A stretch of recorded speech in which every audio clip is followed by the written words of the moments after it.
What do you say, guys? Welcome to Elephant in the Room on Roll Tide Pods. Make sure that you like and subscribe. Love the comments.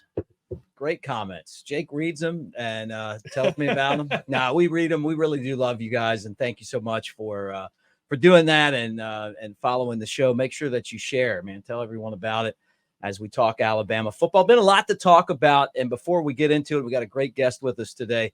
Let me remind you guys that we're brought to you by MyBookie. MyBookie.ag. Use the promo code next round to get 50% price match up to $1,000 on that initial wager. You got NFL playoffs, which, by the way, the Ravens are still alive. A lot of Alabama there. They beat another team that had a lot of Alabama this week. I know I see those faces, but wasn't looking good in the first half. Look, it was tight. Well, it was nip and tuck. Not It was for them. and then a classic battle on the other side, just like you expect with the Buffalo Bills and Kansas City Chiefs.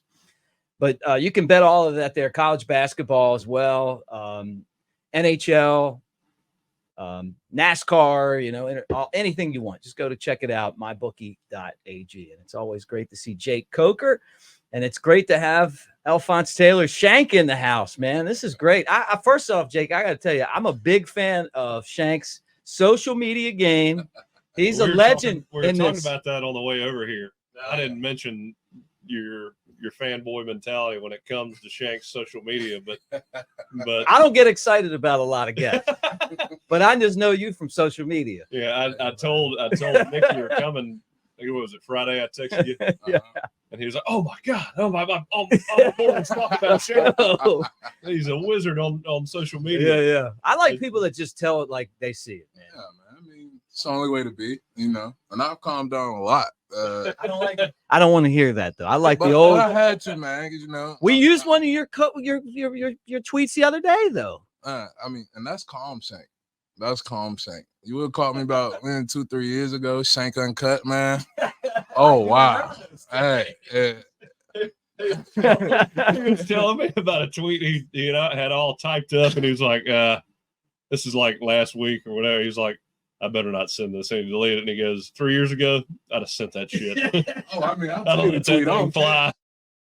So everybody knows my tweet about the transfer portal. Loved it, right? And I've been getting so much crap behind it. It was just deserved no. Wait a that second. Didn't deserve any What? flack. But it went the way I thought it would. Like all the Bama people agree. Everybody outside of Bama, That's one of those deals where everybody that's talking negatively about that tweet either doesn't understand the transfer portal and going through that process, or they just hate Alabama. And that's mostly what it is. They hate Alabama. Yeah.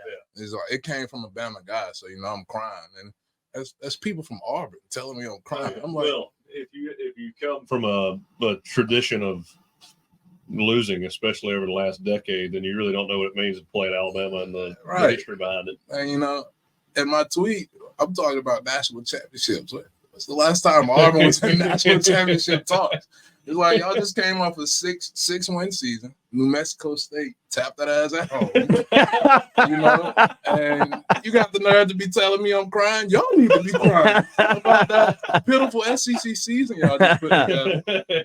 And on top of that, I almost told the guy, man, I almost sent the tweet out and I took it back, but I was just like, I almost told him, you're worried about what's going on in Tuscaloosa. Just make sure you get your coach the right phone to use this time. I like that. See, that's the Shank I like. But that's Shank Uncut, man. I never met you, but I knew you, from reading those. Being in broadcasting, like I love them. People are like, you see what Shank said? And I'm like, I love it.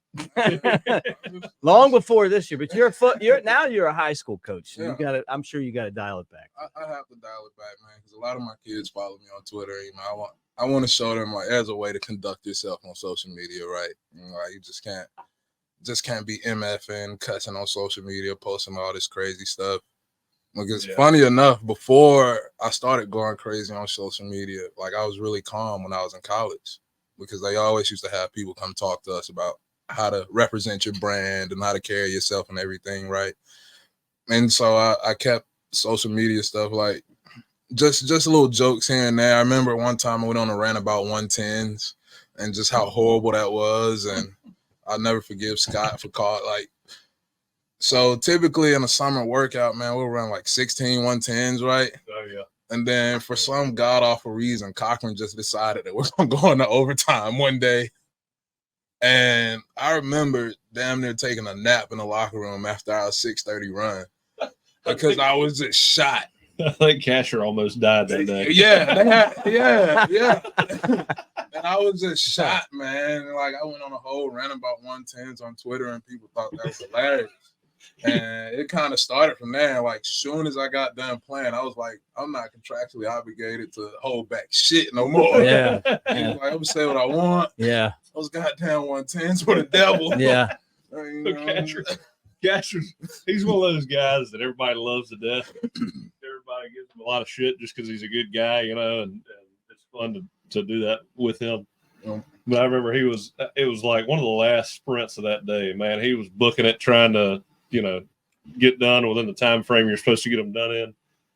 And I remember he started stumbling around on the second to last one or the last one, and Cochran's just on his ass, just cussing him, you know. And all of a sudden, everybody kind of notices something's not right. Yeah. You know? And he's like falling back and forth. And finally, he just collapses. We're like, oh, God, he's in trouble, you know. And here comes Jeff Allen and the training staff. And they lift him up on the gurney and just throw him in the back of the car and drive him away. And we keep on running. And we were just like,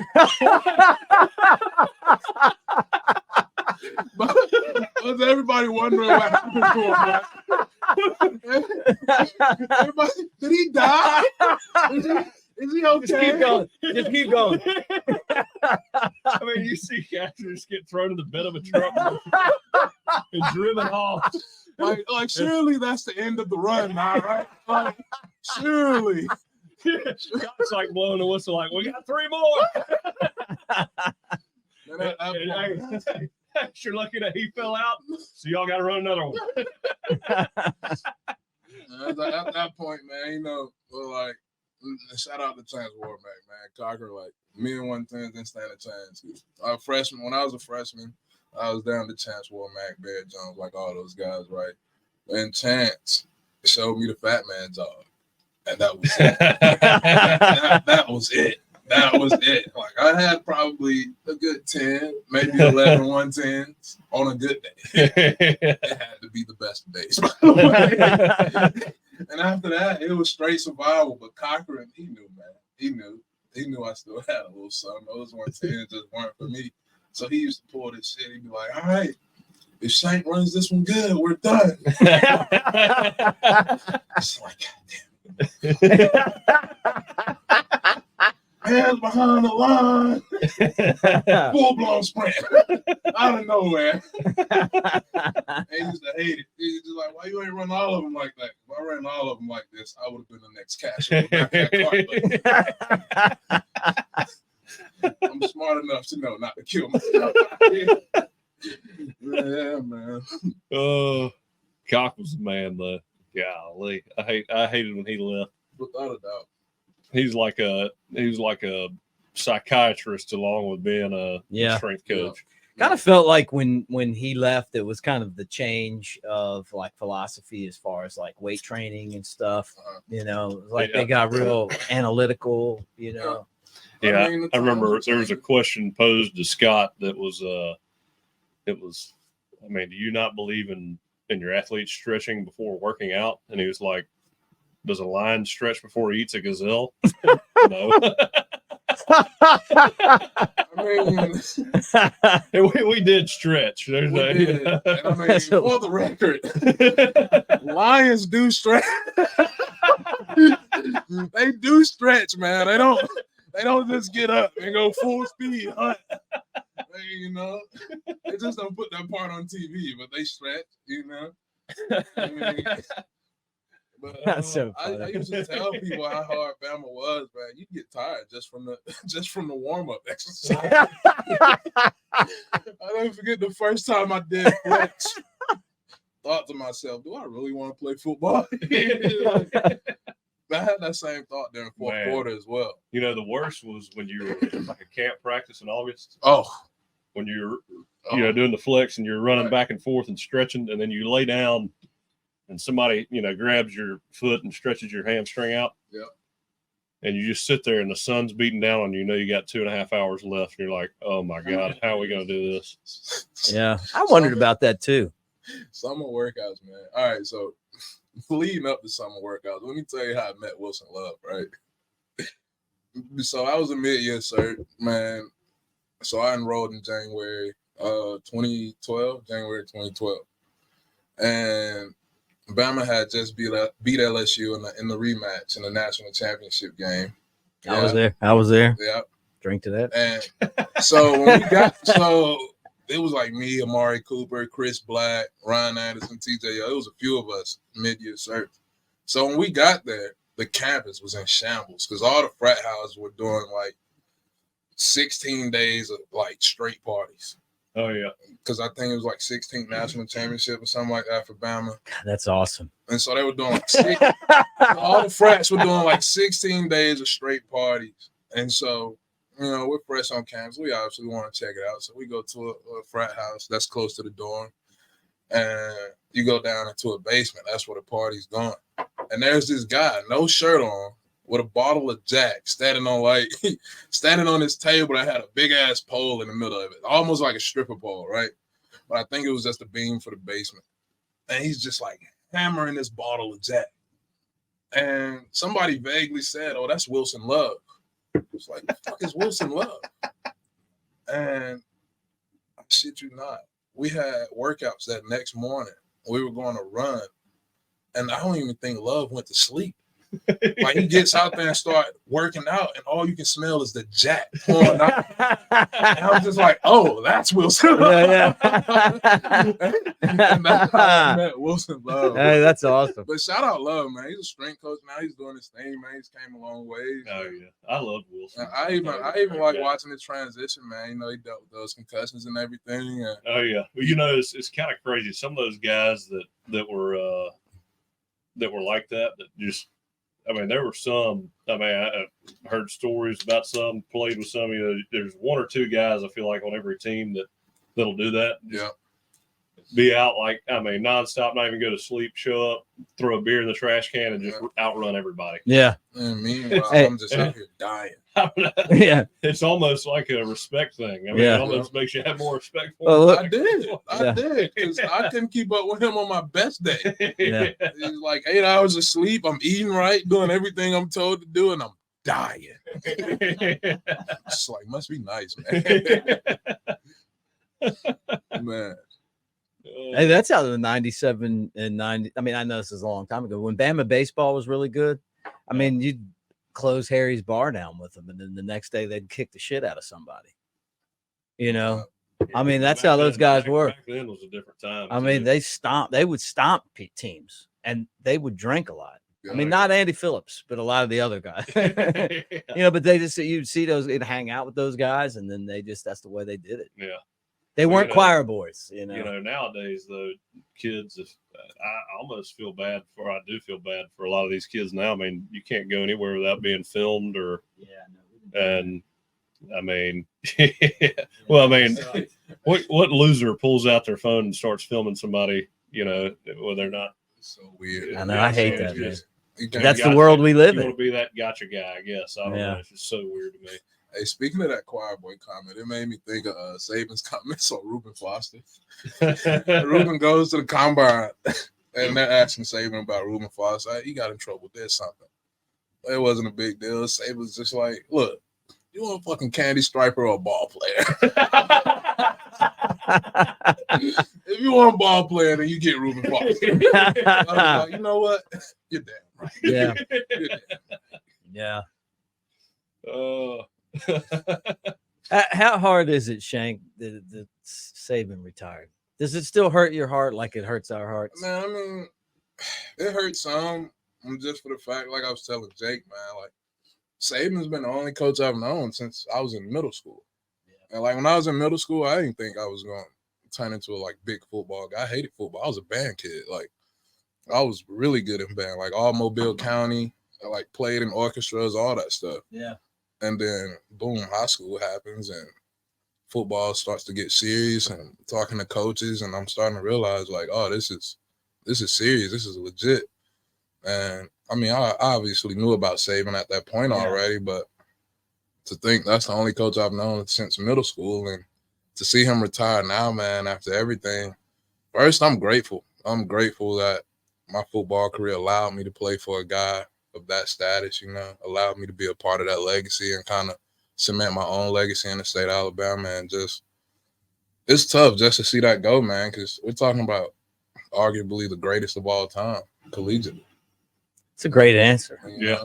And so you might make me cry. From that, I mean, really, I'm like, my heart is hurt. Yeah, from that standpoint, Can I say that? And I like Coach DeBoer. I think he's the right guy for this era of football. Oh yeah. I think he speaks He's to these the best kids. hire we could have gotten. He is. He speaks to these kids the way that you got to speak to kids now. But man, I feel, and I didn't play for Coach Saban, but I love him. Gotten. I mean, hell, Kirby's the best one you could have gotten. Second best. I mean, yeah, probably. I say that now, and that. I mean, he was Coach Saban's assistant for DC for what, 15 years? Yeah, like this and right-hand man. He already had a big name coming out of Alabama. I mean, everybody in the country wanted him. Kalen, he's somewhat of an unknown, but in the short time that he's been a big-time coach, has already been in a playoff. After what, 2 years at Washington, 3 years at Washington? Two years there, yeah. Look, that's incredible. That is incredible. His tone. Coach Saban didn't win the SEC championship until his third year, right? Yeah, third year. But I know it's different. Yeah, SEC is different than the Pac-12, but I mean, no, this guy's good, man. Yeah, I mean, and I'm telling you, the tone matters now. It really matters. I mean, you work with kids every day. The same shit that used to work when we were growing up, and I'm older than you guys, and then you guys came along. It was harder on us, less hard on you, and now it's not hard enough. No. Tell me, I mean, like it's not hard enough now. But they don't respond to that, man. You gotta love on these kids a little more now. Thank you. Oh, yeah. That's for sure. That's why this guy's going to work. Well, the thing about Coach Saban, or he was able to adapt, and we were talking about this on the way over here, is that I mean, when you got your ass chewed out by Coach Saban, you knew you deserved it. Right. I mean, and there was a separation from emotion and message, and it was just matter of fact, and he got his point across without, just trying to send you back home, Without a doubt. Well, if he sent you home, we found this out. If he, a long road back. Yeah, you may take a bus for 24 hours, but when you get there, you're good. But on the flip side, man, like I tell, like when people ask me about Saban, man, I always tell them my story about when I got into some trouble in Tuscaloosa, and so I got in trouble, and basically my punishment was they sent me off for like 30 days to basically, that was my punishment. I had the same way they'd send somebody to anger management or something like that, therapy or something. They sent me off, right? And first off, I was in jail for like 3 days, because I got a DUI, right? Was that when you rear-ended somebody? Yeah, I wrecked my truck in a parking lot. I never made it out the parking lot, and apparently called the cops on myself. Oh, and man. When the cops came, I was just in my truck, laid back, sleep, just like. But yeah, so went through that whole ordeal, man, and I got out of jail. I met with Saban. I just knew he was gonna rip my ass, man. That was the end, and. At that point, I feel like that's when I gained the most respect for him, because he was genuinely worried about me. Because at that point, man, I had never got in trouble, never failed a drug test, no issues, anything. Just did everything I was supposed to, everything I was asked. Man, I just knew it was over for me, man. He brought me in his office, he sat me down, and he was genuinely worried about me, man.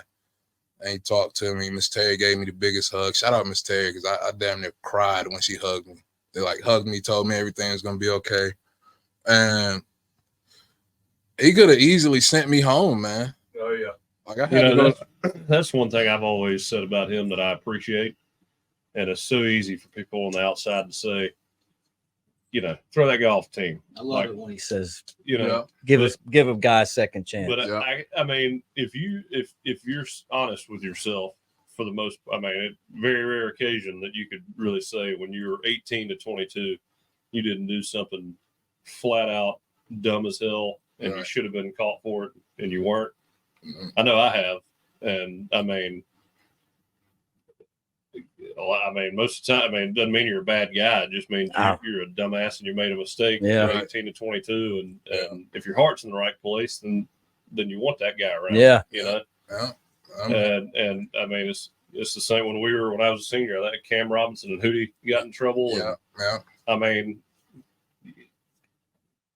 Cam and Hootie, two great guys, but just made a mistake. Or home one weekend, being dumbass 20-year-olds, just like everybody has done in the past. But he gave him a second chance, kept him around, and look at what it turned out to be for them. Because a lot of kids, you're going to ruin their life. Yeah. You send them back home, and that effort's not going to be put in to go into another place and overcoming that adversity. I mean, they're fragile situations, I thought that was great, man. That was dope.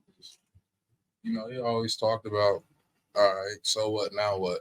Like, what do you do from here, right? Man, for him to give me that second chance, man, I was able to go back, get my master's. Oh, yeah. Man, nice. That means a lot to me because my grandma passed in 2015 and right before the Iron Bowl. Yeah. And people don't know this, man. Like, we played that Iron Bowl, beat Auburn. Everybody else got on the bus to go back to Tuscaloosa. Man, they got me a car. They put me in a car and they drove me all the way back to Mobile that same night. I went to my grandma's funeral that Saturday, and they sent another car back to come get me and brought me back, man. And that meant a lot to me. I'm at the funeral, big ass bouquet of flowers from Saban and family. I'm like, man, that's crazy. And little shit like that you don't hear about. No, he's a genuine dude. Like, people always ask me what's Saban like, and man, I can sit down and talk to you for hours what he's really like. Oh yeah. But at face value, I'm just like, man, it's like if you're not the type of guy who's willing to work and do what's asked of you and go beyond that, then you might not like Saban. But if you put your head down and you work and you go earn everything, man, it'll be the best coach to be around. Oh yeah. Because he responds to that type of stuff. Yeah. And so, man, hard work is what gets his respect. Mm-hmm. It doesn't matter how good you are. I mean, hell, you look at the amount of walk-ons that have done well at Alabama, and he's not just looking at the guys that he's recruited. If you come in, no matter who you are, if you're going to work hard, then you're going to get an opportunity. I mean, if you've got the talent as well, but I mean. Look, his high achiever comment's one of the greatest comments ever because it's true. I mean, you just know when you get around other high achievers, they're the people that they're not jealous of your success because they have their own success. Yeah. And then as you climb up, a lot of your people that you grew up with, if you have success, they can't handle it. Yeah. But when you're around other people that are successful, you just all pulling in the same direction. He'll be remembered for that comment. I mean, I think that speech, that clip of that speech is one of the greatest that any football coach has ever had. Without a doubt. Well, yeah, I mean, what your most genuine relationships are spending time with people that don't want anything from you. That's a fact. I mean, you want to spend time with somebody because you care about them and they care about you, and there's nothing that they want from you. So. Sorry, Jake. Yeah.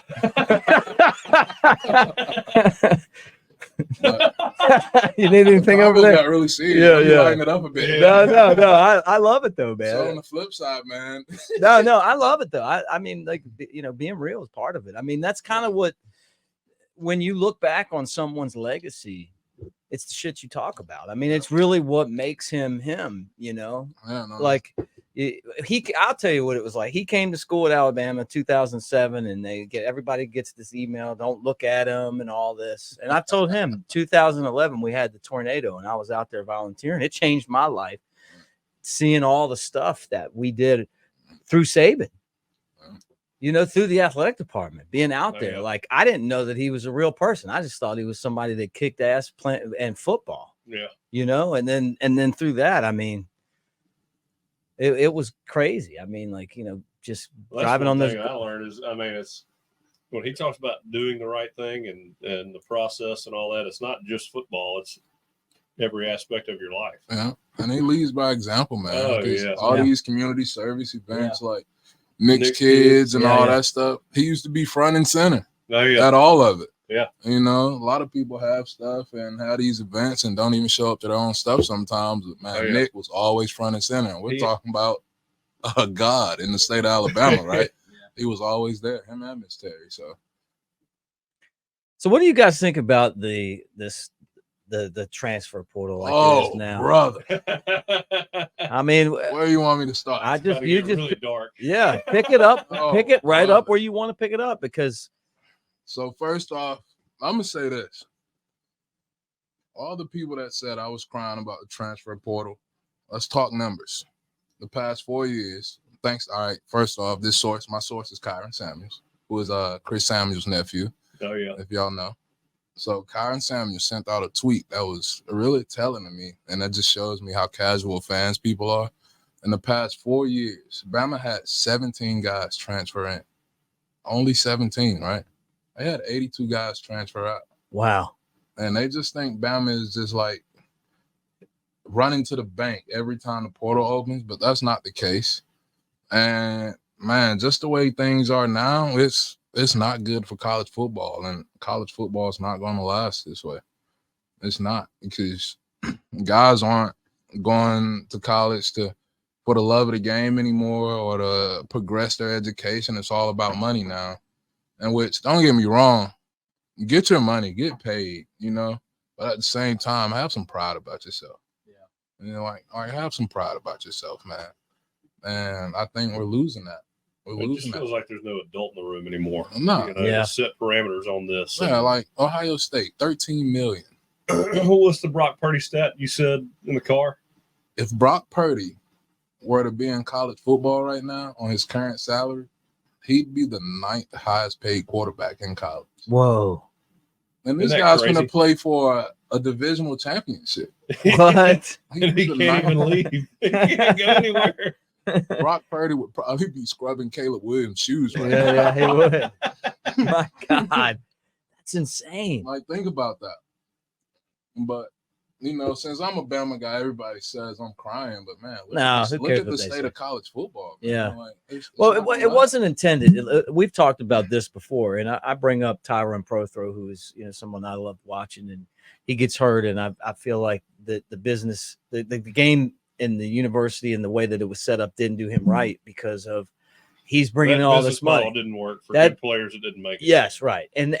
But having an NIL to me isn't Ohio State coming in and paying you a bunch of money to leave. Having an NIL to me is being Bryce Young and being great and being on the car commercial and selling Dr. Pepper and, you know, earning the right to be able to go out and sign an autograph and your image and likeness be worth someone spending money for. Like, and I know that that's what the intention of this was, but the system itself, because it doesn't have any way of regulating or any rules, has turned into like everything Ohio State's doing is bullshit. I mean, like, they can do that, but it's still bullshit. Oh yeah, well, sorry, it another is thing that's bullshit. And I don't know if you've seen this, but the Caden Proctor interview.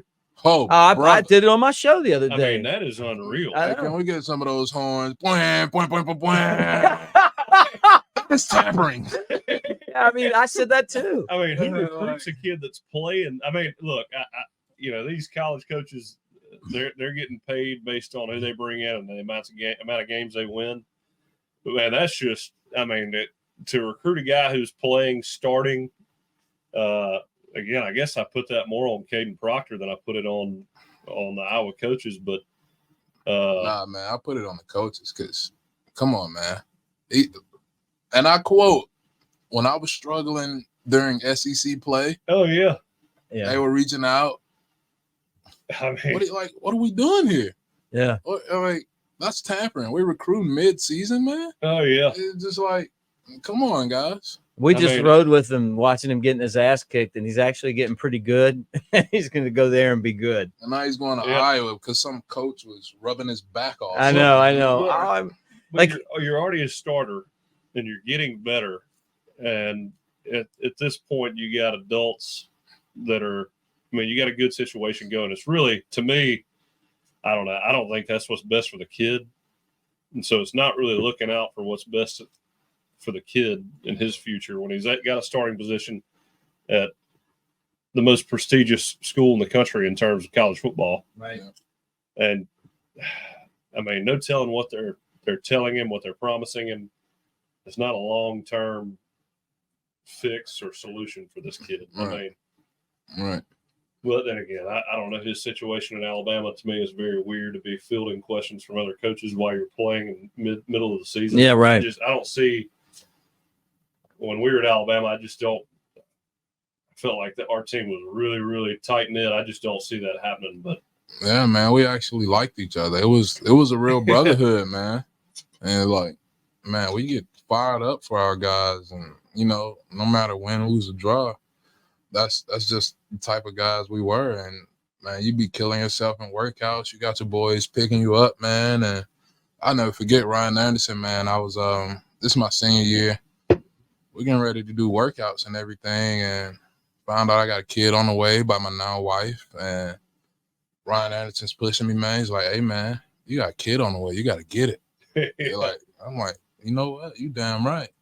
You damn right. And like, people that don't care about you won't say stuff like that. No, they can give two damns. What did he tell you? Oh yeah.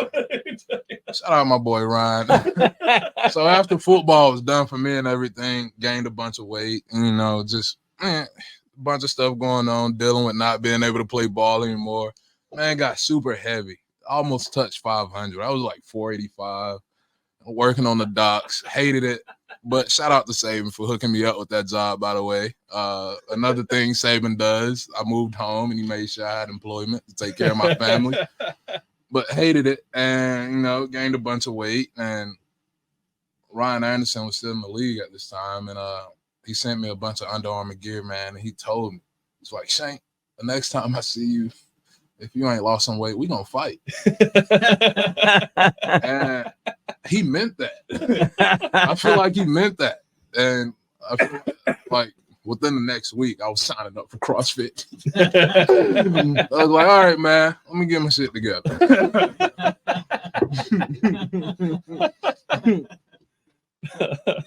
My boy Ryan, man.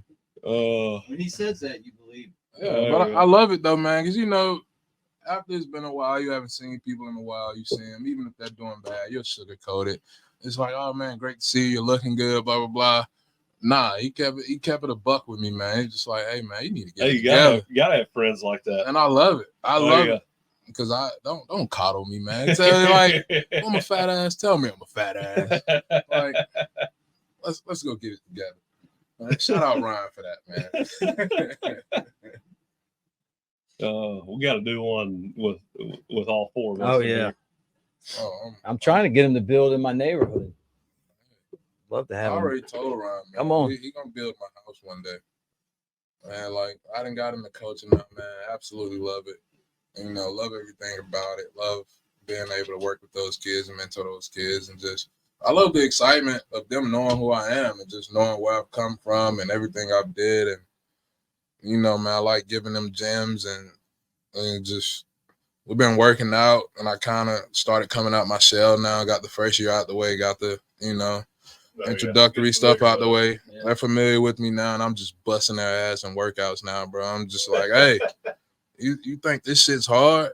When we're in college, man, it was like 2 coaches to every rack per position group, So you think you can skip a rep now? Imagine then. It's just like, I want y'all to get used to this because it's hard. Like, winning football is hard. That's like, I think I told you this before, but that when I was transferring to Alabama and I get there and Moorhead's, he hands me the workout sheet. And we worked out, we ran hard at Florida State. The workouts weren't quite they weren't what Alabama was. And I look at that sheet and I was like, I mean, it's top to bottom. I was like, and I was there for spring break, and I was like, this the whole week? And he's like, nah, brother, that's just today. I was like, holy shit. For those wondering about a real deal schedule at Bama, I'll lay it to you like this. So I'm a fat boy. My schedule was a little more intense, right? I had to maintain weight. So me and Cochran used to be in competition. I used to try to beat him to the weight room every morning. I'm in there 5 a.m. sharp. He's been there since like 4:30. I was like, bro, I will never beat you here. You're here at 4:30. That's insane. So I'm in there at 5 a.m. 5 a.m., start fat boy workout. It's your fat burner. Got to make sure you make weight for the week. And straight from there, so you're doing fat burners all the way until we get to our 6:30 workout, to our 6:30 run. So we go straight from the fat burner, and I'm going out there to run. And then I got class at 8 o'clock. So at this point, I'm absolutely dead, like barely functioning. Thank God I had some great professors at Bama. Some great professors at Bama. But you go straight from workouts, 8 a.m. classes, you're in class. If you're in the thick of your schedule, you're in class from like 8 a.m. to 1 o'clock. And you got to find some time to eat in between there. And then you got to be taped and ready for meetings by 2 o'clock. And you're in meetings from 2 to like 3:30. And you're going straight to the field from there. Boom, you get out of practice about 5:30, 6 o'clock. Now I got study hall at 7 o'clock. Oh, yeah. And you got to find some time to eat dinner somewhere in between there. Study hall is from 7 to like 9 o'clock. Or it did. So, and that was my day every day. I tell you what, there was no better feeling though on that Friday morning to be done with those snakes running those bleachers. Man. Be done and out of there. I almost threw up. You mentioned bleachers. So let me tell you how devious Cochran was, man. So Fridays used to be like his game days and off-season workouts. And when I say game days, I mean game days. So you'll do like all your speed drill stuff on the field at the complex, right? And then they load all of us on a bus and take us to the stadium. And you run stadiums for like another 30 minutes or however long it takes you to finish. And after you get done, you're back on the bus, back to the complex, and now it's heavy squat day, heavy back squat day. That was his game day. Like you got heavy-ass squats. You're talking 405 pounds for sets. One of my favorite things he used to do is if we'd be playing Ole Miss or Tennessee, Ole Miss, for example. That Monday, he'd walk in there and he'd find everybody if we're playing Ole Miss, he'd find everybody from Mississippi. Yep.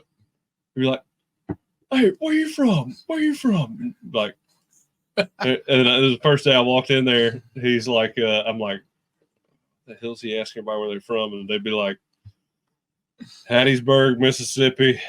And the next would be like, Biloxi, Mississippi. And then by the time he got done with the last one, he'd be like, fuck Mississippi.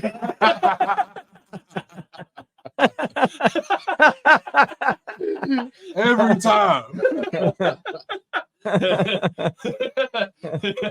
It never got old. Were you guys in there? I don't think you were when he took the second place trophy and smashed it. I still think that's one of the greatest stories of all time. I don't remember. I just was don't that remember. Was that after the 2016 championship game? No, he wasn't even that. 2000. What year? 2016? Yeah, 2016. What was the year that Alabama came in second and he smashed the trophy? That was 2016. Yeah, because we won the year before and we lost to Clemson in Tampa that year. Yeah, 2016. I remember seeing that video though. Hey, but you loved it, man, because that was just the culture. That was the standard that was set. It's just they think it's bad now. Well, that's what when you worked out like that. By the time you got to the game, it was like, I mean, Clemson was the only team I felt like in the national championship that in the fourth quarter there wasn't quit in their eyes. Like that was the only team that we played where I was like, man, this team is sticking in there, hanging in there, and they want more. It was a dog fight, sure. It was definitely a dog fight. But like everybody else, it was like you could tell they had already tapped by the end of the game. And I used to love it, man, because we get in the fourth even quarter. Ole Miss, we lost. Yep. I mean, you could tell it was like if we had one more quarter. Yeah. I tell people all the time, man, Jay Cody starts that game, we go undefeated 2015. We were still doing the QB battle deals and giving everybody a shot. Then Jay Coker comes in and just lights a fire into everybody, man, like running people over and shit. And I'm just like, God damn, we got a mauler at quarterback now, all right? Like, let's do this, guy. man, like I always say, he starts that game. We don't win a game. We don't lose a game in 2015. You know, but our offense is just like a bunch of enforcers in hockey, man. We weren't finesse at all. No, it wasn't. And people talk about Kiffin and like his offensive genius, right? But Kiffin was part of that culture too, because Kiffin, man, he get into his groove. We run the ball 10 times straight and just like dog people out, man. And I'm all for it. Like I'm hitting the shit out of people, and Kiffin and be like, run it again. No doubt. No doubt. But now, man, that was back then where like our mentality was we don't care if you know that we're running the ball. You still got to line up and stop it, right? And we'll just run it down your throat. Remember, we were hauling ass. We'd run a play, haul ass up there. They didn't have time to line up and get ready for it. I mean, they couldn't adjust. It was just like, oh, this worked. Let's do it again. Let's do it again. Let's do it again. And they were like, you know, they're like, what the hell do we do to adjust to this? And there's not enough time. I'll never forget when we played LSU, man. It was like fourth quarter. We had like an 8-minute drive. Like we didn't give the ball back. We just ran it down their throat for like 8 minutes. There was one throw to OJ. That was it. It was a naked just to make sure they knew we might throw it. But I mean, hell, there was no need. It was just like Derek was 8 to 10 yards every time. I felt like. No doubt. I remember when we used to do a like 2-minute drill on Thursdays. Oh yeah. And so obviously coaches will have stuff scripted that they want it ran. Man, this is when I really started to love Kiffin, man. We'll go out there, first play, a 2-minute. Saban probably had something he wanted run for the defense to give them a look with the ones out there.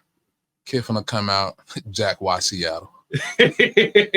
Jack Y. Seattle. First play, a 2-minute drive, down the seam, touchdown. And you just hear Saban come out of nowhere. Run what the fuck? I told you to run. Don't run that shit. Start it over. And we score every time. It just pissed Saban off so bad, man. Run when he'd call a pass, he'd be like, and team run. We're talking like this ain't no scout period or nothing. This is good on good. Team run. Good on good in Alabama is a defensive drill. Like Coach Saban wants his looks. He wants to run certain things against certain fronts, and so it's all. I mean, I don't care. You can say whatever you want to say. If you played in Alabama, you know that it's all geared towards what Coach Saban wants. As a defensive unit, and so you're kind of just thrown to the wolves on offense. But man, we'd be in team run, which is run plays only, and Kiffin throwing a pass play like. Like, I got to call this, so I'm going to get some blame here, too, you son of a bitch. And it'd be the worst. We'd run it, and I'd be like, Coach, it was lane. It was lane. And it was never a good day if offense had a good day. Like, if offense had a good day, you might as well strap it up and get ready, boys, because here he comes. Start the period over. I'm like, God damn, man, how you mad at us because we whooping ass today? You know what I'm saying? Start it over. And you start the period over, man. Give him his look. It's like that day. It was his birthday one year in 2014, and defense had a terrible day of practice. He got so pissed off because, we were all wishing him happy birthday. Everybody was happy, and he was pissed that we were in a good mood because we had shitty practice the day before. That's the guy. We all got happy birthday hats. There's cake, cupcakes, we're lighting candles, and he's like half smile, but it's like what's going on in his head? And he gets up on that podium and just starts cussing the hell out of us because we're in a good mood after a shitty day of practice. Yeah, I like angry Saban. I missed him, because he just kind of got a lot nicer over the years. I was telling Jake on the way here, man. Like this is when I really started getting a little playing time. People call it trash time, but man, I'm in the SEC. I'm playing ball. Like, get me in where I can get in, right?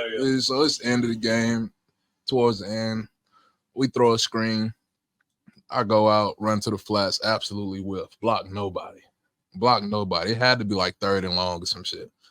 And as I'm running to the sideline, all I see is Saban with his hands up, mouth moving. I don't hear anything. It's loud in the stadium. But the closer I get to the sideline, I start to hear his curse words come through. He's just ripping my ass as I'm running to the sideline. And all I can do is just take it. It's like, what do you say? Like, you know you whiff. And then we used to do this thing called good, bad, and ugly. And you could bet that play that they called garbage time was on the good, bad, and ugly. And he rips my ass again. In team meeting in front of everybody. I'm just like, damn. You know? But that's what it meant to play, man. It's just like playing for a guy like that. When you did stuff right, well, that's what you're supposed to do. But when you mess stuff up, he'll let you know about it. That's that when I was playing against FAU my first year at Alabama, and we were on the goal line, and I ran the clock out because I was trying to make something happen, and I was more focused on the play than the situation. Just trying to learn everything, and I just got mixed up, lost focus on the situation, and ran the clock out instead of getting a field goal. And I remember I get up, just been tackled. I get up, and Coach Saban's tearing that damn headset apart. And first thought is please be lane. And my second thought was, instead of going to the sideline, I'm taking my ass to the tunnel. You can't avoid it, man. If you don't get you in the moment, that's it. That is it. There's no avoiding it. But the worst is that good, bad, and ugly, man. You sit there in front of the entire team, and he brings out the good, bad, and ugly reel, and you just hope that maybe the IT guy forgot to put the bad play that you were in on, and just hope it's somebody else that's getting the finger pointed at them. But man, that thing comes on, and you just want to just dive under your seat. Who was the good all the time? There's got to be somebody that was the good a lot. Man, he didn't have any favorites as far as good, bad, and ugly. Like, if you made a good play, he'd put it on there. It didn't matter who it was. Like, I'll never forget they had Nice Wonder on there, like making a good block, having a good lead block, and they put it on there. And it's just like, it doesn't matter who you are. Like, if you go out there and do what you're supposed to do and make a play, he's going to show love to you. But being on the, I could see you running like you assessing the situation. Being on that ugly reel. I mean, going this way. I'd much rather be off the ugly reel than on the good reel. Right. That makes any sense. Yeah. For sure. Oh yeah, the good isn't I'll good. fly under the radar before I'm on right. Yeah. I was on the ugly reel a few times, man. I had a few untimely false starts. And you notice how it's the good, bad, the ugly, not the ugly, good, bad. Yeah, right. So we start with the good, and then we end with the ugly, and they just. Do you think that some of that stuff stopped? I mean, because I watched all these games all these years. I felt like the last few years, like a lot of the mistakes were snaps. The stuff like when you watching, you're like, man, this isn't. When he said he was retiring, I got it, and I love him. I think he's the best ever. But I got that. Like, you get 72, and it's like you can't get in somebody's ass like when you're 62. I tell him, my son wants to play football. I'm tired. 20, 35 minutes of throwing the damn ball. I'm ready to stop throwing. You know. Oh yeah. Think about that as 72. I don't think that your team would have ever had a problem if Ryan Kelly messed up 3 or 4 snaps. Saban would have been on his ass so bad. Like, I just felt like it was kind of going. But you guys played. I mean, you tell me. I mean, I wasn't around for those other teams, but I mean, the minute details were freaking. That's what I'm saying. He was all about it. But at the same time, you had a bunch of freaking savages on that team in 2015. That too. But the coaches too. He had Kirby. I think that to me personally, and then, talking to Chris Lowe and people that know him, I think that the stress of teaching the coaches how to coach. Oh, I've said. I mean, it was up there probably worse than the players. Yeah. I mean, as he said when he was talking about his retirement, man, the work he had to put in to bring that team from where they were, to where they were at the end of the season, man, like, that was brutal on him. Great job. Well, you think about. Great job by him. Yeah. that team's going to have to live with that for the rest of their lives. They made Coach Saban retire. Yeah, imagine being that team. Yeah, snap the ball. I hope he gets the snaps just like that at Ohio State. I'd much rather have Bradley Bozeman just not snapping the ball at all. Like you give the cadence to Bozeman sometimes, and he just not snapping. Whole line jumps offside, and Bozeman's just there with snapping the ball. I'm like, you don't snap the fucking ball. It's like, I didn't hear the cadence. What do you mean you didn't hear the cadence?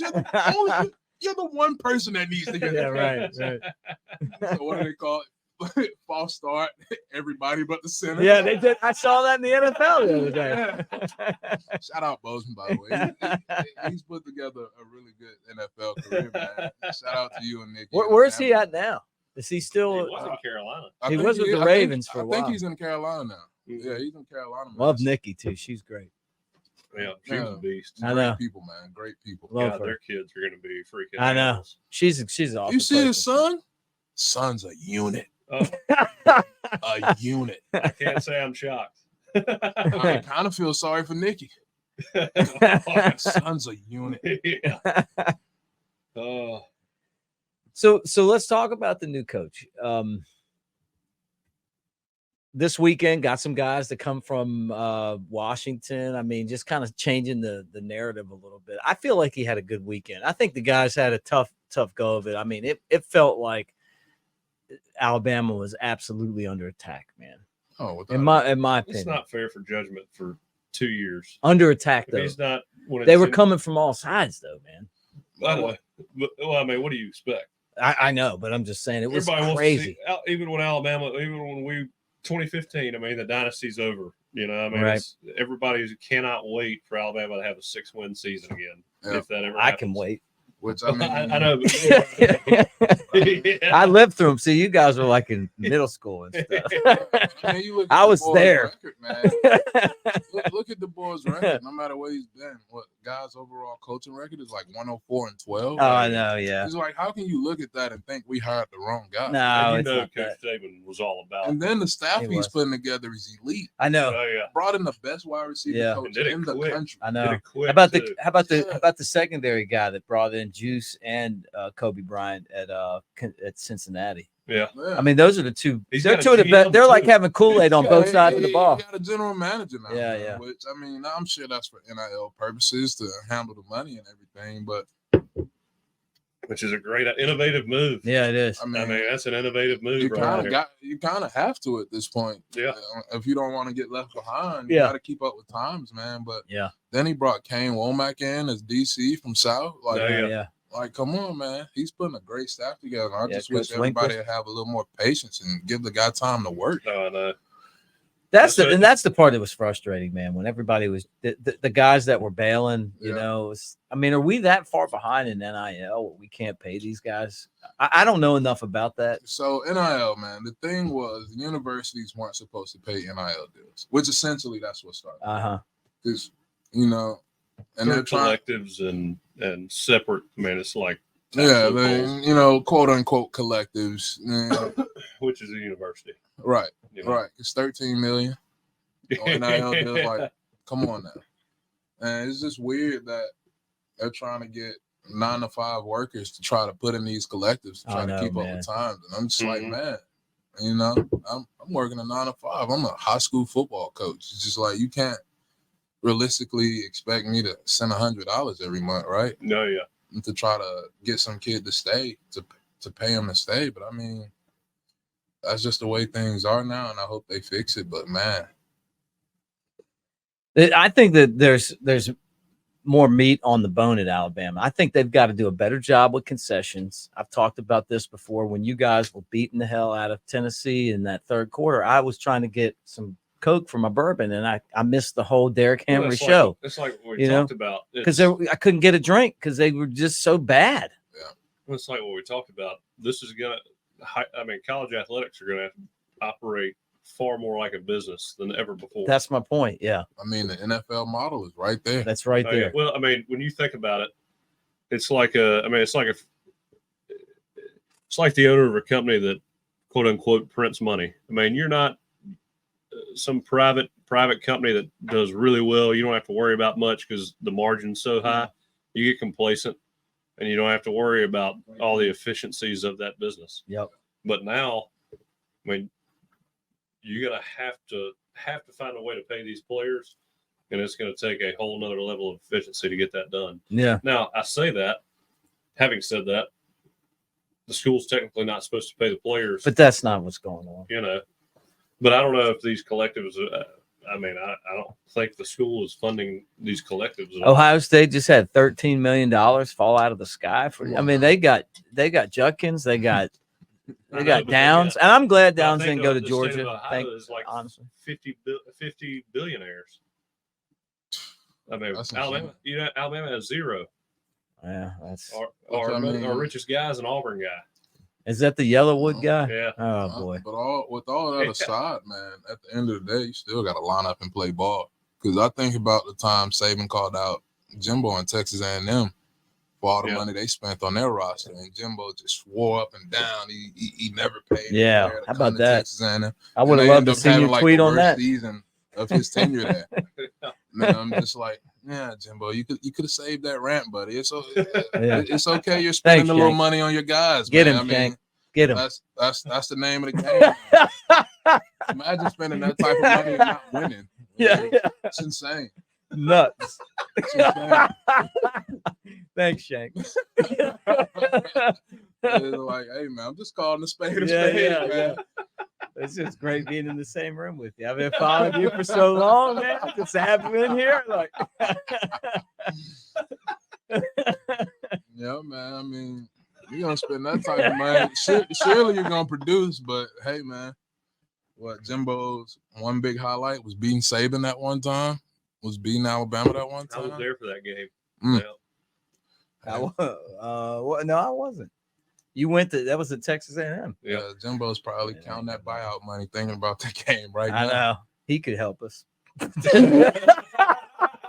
Jimbo, if you're watching this, we need more analysts. Yeah. Hey, I liked it. I gotta admit though, he was like, I'm pulling for Alabama. I gotta tell you, I like Nick Saban. You know, did you see him like when he got interviewed? Was that before the college football playoff? No, I didn't see it. I'm pulling for Alabama. I like Nick Saban. We're both from West Virginia. And I thought of you. I thought, man, this is the Jimbo that Jake does. Yeah. Jimbo's crazy, man. I was telling Jake on the way here, man. When I first met Jimbo, when I was being recruited to Florida State, he was the nicest guy, man. He like kissing babies, nice, super nice and recruiting. And then you see him on the field, and you're just like, who the hell is this guy? Yeah. It's just like, what is going on? Like, this is not the person I just met 30 minutes ago. First day of practice, that was running through my head. Oh, he kicked that ball off the field, told me to pick it up and take my ass back to Mobile. I was like, well, all this time you trying to get me here, do you want me to go back now? Can you imagine Jimbo saying that to some of the guys we had on our team? And like, you think that 2015, we had some rough guys. Jimbo might have had a black eye or two. He might have liked those guys, though. You know, like you never know with Jimbo. Nah, man, we had some hardcore guys. Like, didn't take no shit, but at the same time, they worked and held the standard. Yeah. And so, like, you just couldn't talk to me I've heard like Dante Hightower, man. I've heard some stories about him. I don't know Dante at all, but heard some legendary. I loved watching him about play. I'll tell you that too. Not giving a shit about anything, but I mean, played his ass off. Mm-hmm. Man, you know who I used to watch? I used to love watch play. Rolando McClain. Yeah, me too. Oh yeah, me too. Reuben Foster before Reuben Foster. Yeah, it's just like they are one and the same. Man, like he didn't take no Reuben stuff. was like Reuben was the nicest guy you could be around. Fastest dude though, man. Like it's like he was shot out of a cannon all the time. You see, now that he'd have something. So I mean, he'd get pissed off and I mean, just like an infectious intensity. Like, how the hell do you turn into this? So good story about Reuben, man. Like we used to be a practice team run, and like any real college ball player knows, like you're not just busting each other's ass full speed at practice every day. Like there's some brother-in-law going on there, right? And so one day team run. This season, I'm like freshly on the starters. I'm trying to maintain that spot, so I got to go all out. We in team run. Man, I believe the call was North Gut. They come out in our base defense, 3-4 odd front. So I climb up to Ruben on the right side, and I absolutely pop his ass. I'm talking about lit him up. All I heard was, "Okay, Shank." That's what we doing today, Shank. And I was like, I made a mistake. Very like, and Saban was pissed about it too. Saban was like, "Start it over." Like, I remember he started over, run the exact same play. Ruben 5-yard head start, sprints, hits the shit out of me. And I say, Ruben, I was like, you know what? Let's make it through practice today, buddy. It's just let's just make it through the day, buddy. I'm sorry. I'm sorry. Man, like when he wanted to, man, he turned it on and he gets so intense. Like, I feel like Ruben was one of those guys that like he had a switch. Oh, like, yeah. Like once you got him to the game, that switch was flipped on and he was full go the whole time. And so I learned from then, you know, just let's get Ruben through practice. Let's get myself through practice. Yeah. And, you know, we get to the game, we're going to have a good time, man. That's just how he was, and I loved it. I was a Jonathan Allen super fan. Yeah. I mean, I loved him. Like monster. But I mean, like he was kind of like, to me, what the guys when I used to hear about DT play. I mean, and people would tell me about what it was like, or Biscuit, you know, and I'm watching this guy and I'm like, this has got to be what it's like. You remember that time, and I won't mention the specifics on what they actually said, but that day we beat the shit out of somebody, and we get back on the plane, and him and Ashawn get into. I mean, we just beat somebody like, I don't know, 42-7, demolished. And somehow those two start getting after it about who's better and who's you know, who the best D lineman is. Yeah. And they're on the plane, and they start hurling personal insults at each other, and Moorhead's trying to break it up, and he's like, he's like crying, trying to stop laughing, but at the same time they're like coming through Moorhead's trying to keep them apart. Everybody's jumping on him, trying to hold him back. I mean, just after a blowout win, you know, we're supposed to be just chilling out, having a good time. We'll ride back now. Time to relax. If they get their hands on each other, they'd be choking each other out. No doubt. But that goes to show you how intense we were as a team, man. Because, like, let's talk about it. You got to think, at one point on our D line, man, we had Jaron Reed. Oh, he was awesome. Allen. Payne. Oh, man. Deshaun Hand. Yeah. Raekwon Davis. Ashawn Robinson. It's just like all those guys are in the NFL right now, by the way. Oh, yeah. Like, all those guys are, like, really good in the league right now. And well, I mean, when we came off the field as an offense, you're like, all right, let's talk about this real quick because we're going to be back on the field here in about 3 plays. Oh, yeah. Oh, yeah. I mean, and somebody tried to tell me Eddie Jackson was slow. No. I was just like, what are you talking about? You think he's slow? Go pull up a clip. Every time Buddy touched the ball, it was almost guaranteed a pick six. Oh, yeah. Like, absolutely loved it. Yeah. You just thought he was slow because he had those long legs and that stride, man. But he was just smooth. Oh, yeah. Without a doubt. And he was so much smarter than most of the players that you played against. Oh, yeah. Even as fast as he anticipated so well that it seemed like he was even faster than he really was. I mean, he just. Oh, yeah. And I see why people. It was like he was reading route combinations like a quarterback and knew where the ball was going to go every time. So that Clemson game, that interception he had against Clemson in that championship, I mean, for him to peel off and take that wheel route against man coverage, I mean, just knowing that's where the ball is going to go. Yeah.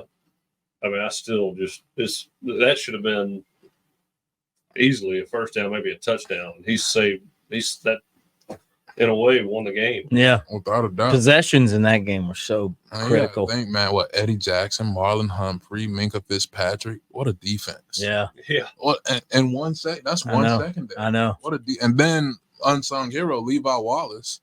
Oh, yeah. Walk on, got PT, baller.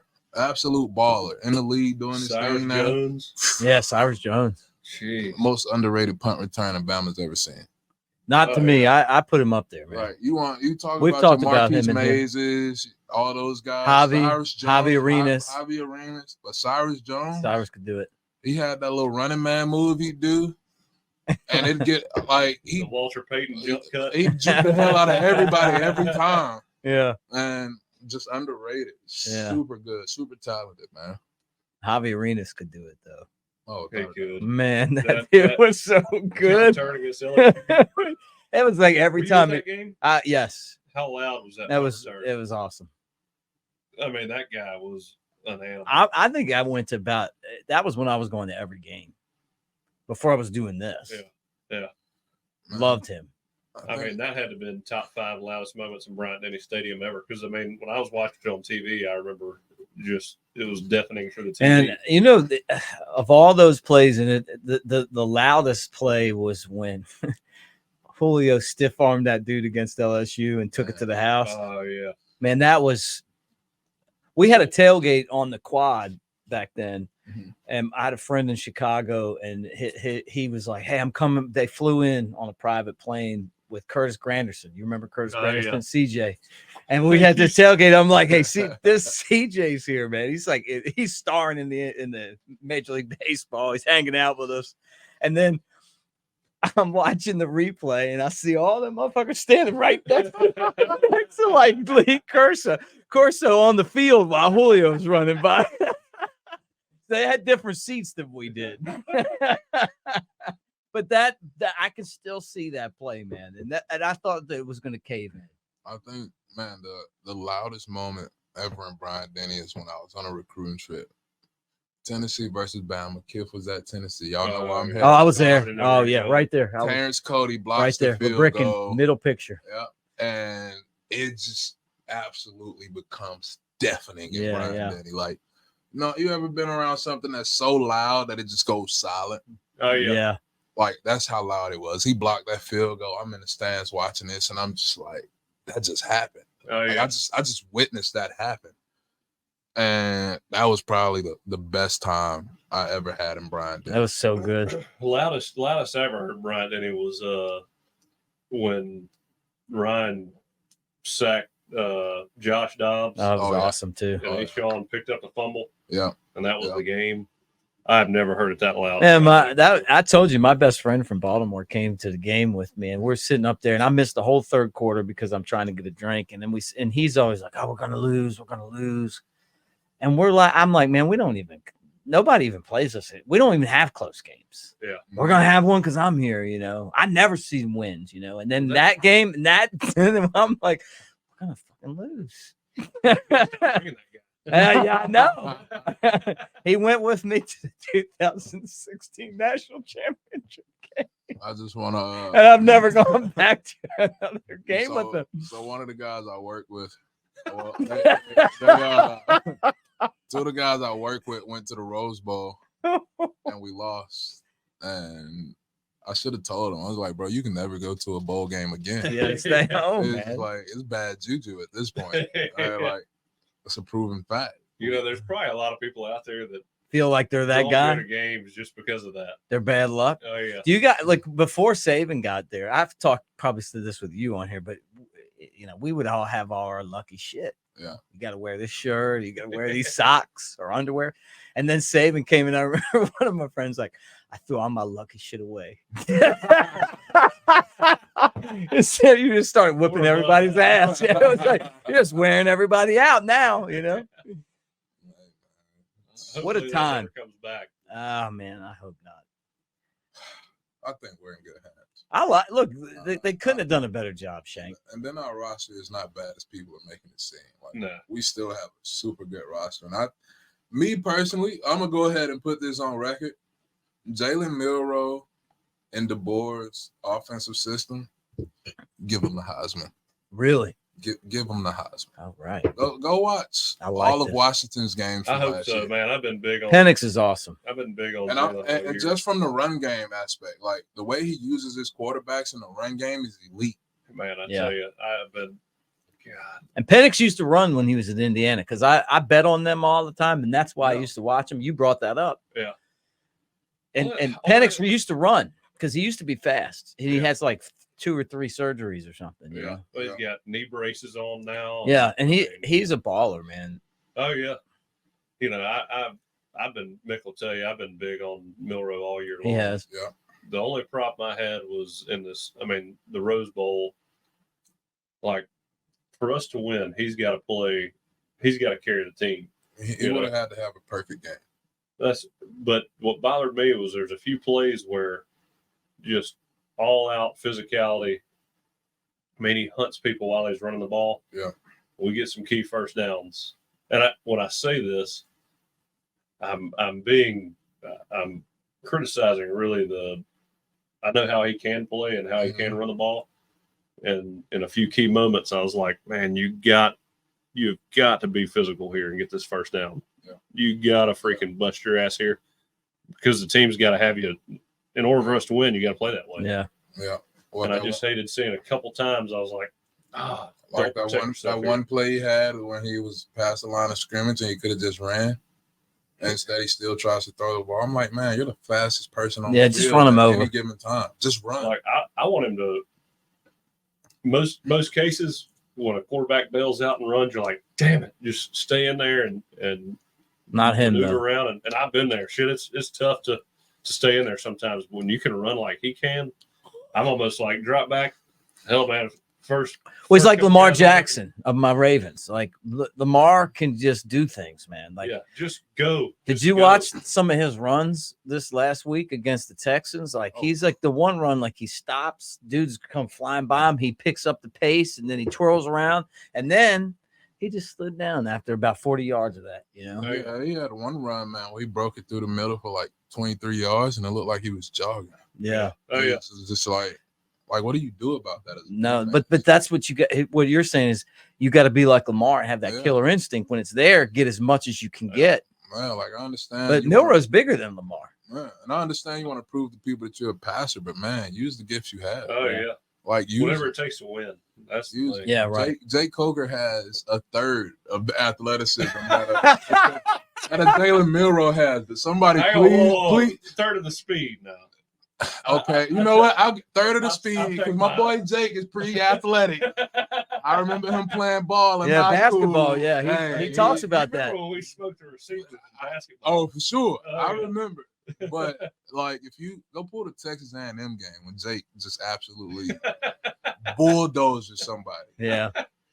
And you ever seen what's that T.O. moment when he's like, "That's my quarterback," and he's crying. I'm looking at Jake and I'm like, "That's my quarterback, man. Hey. That's my quarterback, man."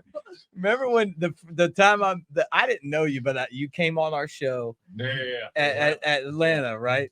You remember T.O. was there? You remember T.O. was there? Yeah. That was awesome, man. I was like, "There's T.O." He's like, he's like a big Alabama fan. No, but the thing about, I don't know. To me, it was getting to play at Alabama. I mean, it's a privilege to get to do it. And I just if I was going to run the ball, I was going to run the freaking ball. No doubt. You kill me, whatever. I mean, if I get killed, I get whatever. It is what it is. But man, I'm gonna freaking get hurt before I give up and don't gain every yard I can. But yeah, with that, man, I feel like that type of intensity is what set the standard for the offense. Like that was a big deal to me. I'm like, man, this is a tough SOB here, man. Well, like, I mean, that's what you expect out of your teammates. So how can pour right there, Shank. So I mean, how can you expect your teammates to play hard for you if you're not going to play hard for them? Yeah, that's a fact. That's a fact. It's I don't know. I'd have played for Alabama if I was a walk-on with that kind of opportunity. I tell you, it meant so much to me. And then when I got there, it was like, holy shit, this place is unbelievable. The way they treat the players and I quote, the first time I ever went there, I tell my people, I was like, this is like football Disneyland. Like, you go to Disneyland, you get all the Disney stuff you want. Man, you go to Bama, you got all the resources you could ever need. Oh my gosh! Shout out to leave that facility. Yeah, shout out Miss Amy, by the way. I'll never forget.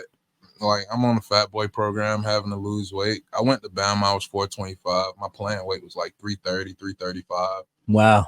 And it's all thanks to Miss Amy and Coach Cock. And Miss Amy would take me grocery shopping, man, and like show me all the stuff I needed to eat, all the stuff to avoid. Basically shop the perimeter, right? Yeah. You know, meat, veggies, stay away from everything in the middle aisles. So, man, I went from 425 to 335 and like 14% body fat. I love that. It's like, Chop the perimeters. I'm gonna remember that. shop, and that's what I'm doing right now, by the way. Like, I've never heard that before. yeah. You go in any grocery store, just walk around the perimeter. You're gonna find all your veggies, all your protein, and then once you start hitting the middle aisle, all you see is junk, man, like chips, snacks, all that stuff. You want to stay away from that. And Miss Amy did an impeccable job of like taking care of me, man, and like teaching me the ropes. And I'm a kid from Mobile, Alabama. I want my fried chicken and fish, and I want my bologna sandwiches and red hots, man. Miss Amy's just like, no, absolutely not, sir. Man, you know, man. But you can go to that complex from 5:30 in the morning and stay till after practice, and you're fed. I mean, you got everything you want. Like, man, they'd get food. Well, wasn't it crazy? Like when you get out of college or out of football, and you go start working in different places, and you see how unmotivated a lot of people are. But when you're in Tuscaloosa, and I know it's sad to say, but when you're in Tuscaloosa and you're in that facility, it's like everybody is there to do their job, and they're excited to do it. Yep. And you're dealing with a lot of shithead players because, I mean, I think everybody has their bad days. You got 85 or kids, around 100 kids on the roster to manage, and I mean you're dealing with a big handful every day. And I can't remember a time where I went in and asked for something and I didn't get it, and somebody wasn't happy to do it outside of Jeff Springer. But I love Jeff. He wasn't handing out free workout. He was stingy with that equipment room, man. Jeff, come on, man. You wouldn't have missed any of that stuff, Jeff. You could have threw me a couple extra shirts. We talked about this. Jeff was stingy with the equipment room, man. Man, but you know, man, I mean, anything you needed football related, you like I tell my guys, I'm like, man, I used to go get a brand new pair of socks almost every day. And like when I left college, I literally had like a box of socks, just Alabama socks, bro. It's just like Nike Elites with the crimson checks. It's just there. You get a new pair of gloves every game, you know. But when it came to like shirts and stuff like all that, Jeff was like, no, we already gave you that. Like, you don't get any more. I'm like, Jeff, come on, man. Crazy. I spent 330 days out the year here. Come on, man.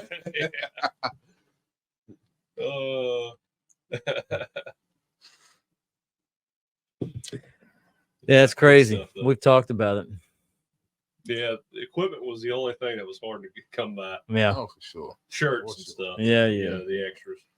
Unless you had a hookup. Yeah, the inventory wasn't there for the players, but your local tobacco salesman cashed in. Shout out R&R Cigars, by the way. Yeah. Hey, there you go. You got the R&R cigar glass. After smacking Tennessee. Yeah. It's 5-0 against them, by the way. I love the sound of that. Just to throw that out there, man. When I was in school, we lost to them every time. Yeah, I got that humidor from our senior year. Nice. I don't know if I told you about that. Nah. I was sitting there and handing out the cigars with Parker Barano. We went and picked them up. I guess it was Thursday, and we're handing them out, and the box gets empty, and I'm standing there next to Parker, and on the box it says, to the the Tennessee Alabama MVP, blah blah blah, great game, and cherish this memory, whatever. Right. And I'm standing there, and I'm sitting next to Parker, and I was like, Derek probably deserves this, doesn't he? And he's like, hey, you played a pretty good game. What do you think? I was like, yeah, I'll take it. No doubt. I can assure you Derrick Henry wasn't hurting for a humidor, dog. Like, well, that's what I said. He's got enough trophies. Man, no doubt. Man.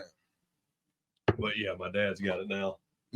That's dope, man. Man, yeah. Shit, that's going that way. You just keep talking, Jake. All that stuff crosses my mind at least once a day.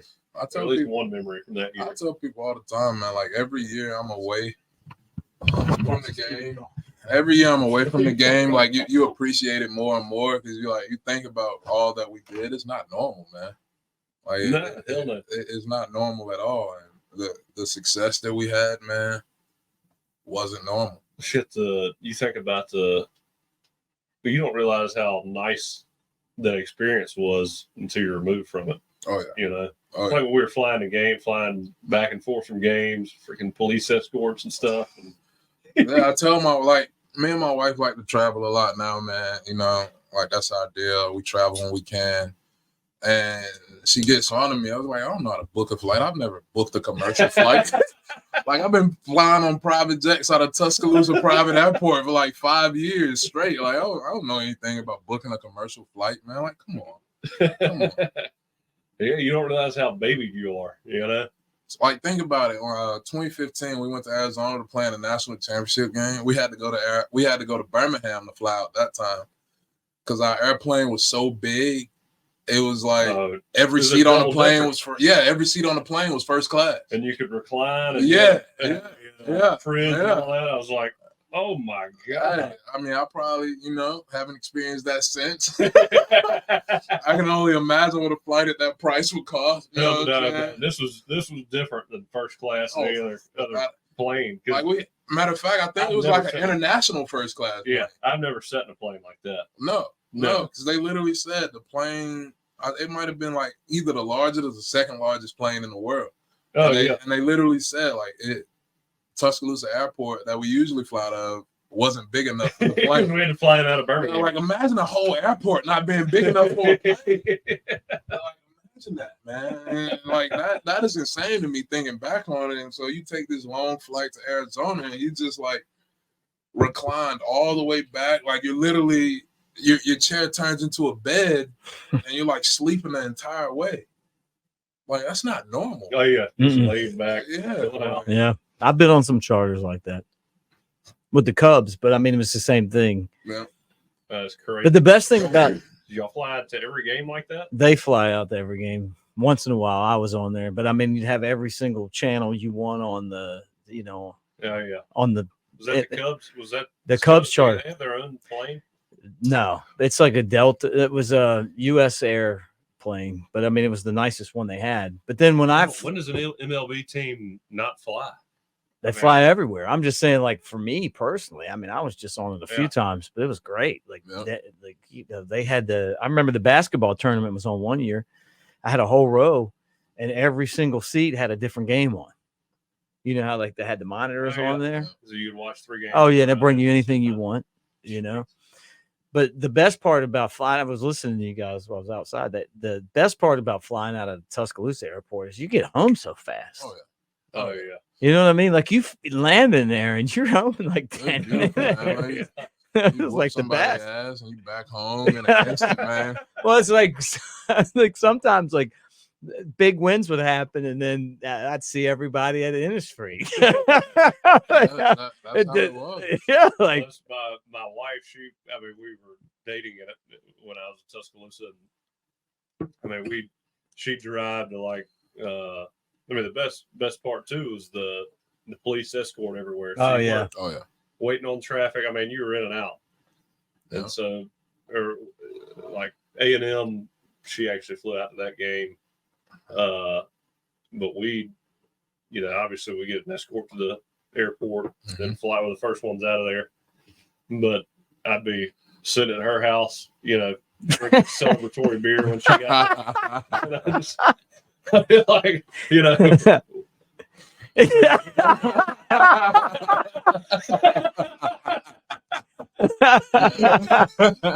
can't beat it, man. Nah, you really can't. You really can't. It's like so.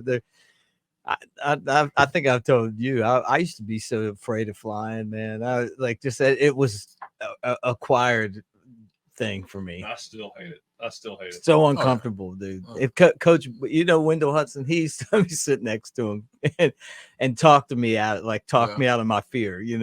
Just tell me stories. Got to do it. He would tell me stories about, back when he was, Well, they're probably flying prop planes back no, he was his the guys his friends, were like in New York City in the NBA and stuff. Like he had some good stories. Man, you think, man, I'm not scared of planes. It's just very uncomfortable. Planes aren't made for 6'6", 400 guys. Yeah, right. They're not. Like, It's 'cause you don't you're in the control it. plane and you're like this Yeah, the whole yeah. time. I didn't think You about don't that. want to elbow the old lady sitting next to you, man. You know what I'm saying? You're like tucked in there the whole time. Mhm. And I'm just like, man, I can't imagine how nice it is for somebody that's 5'11". I don't know. I'm not 5'11". How tall are you? That's like almost 6'1". So I mean, Okay. it's comfortable. I'm horrible. It's- I'm it's- sure you are too. hey, You see it's- somebody It is comfortable.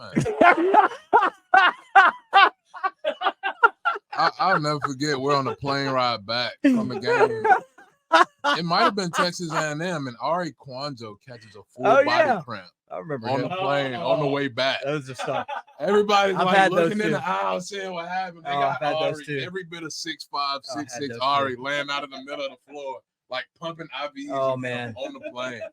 I was just like, that must absolutely suck. Man, they're the worst. Have you guys gotten? I get them bad too. My wife will tell you they're so bad it make me cry. Like I get them in my Cramps? calves.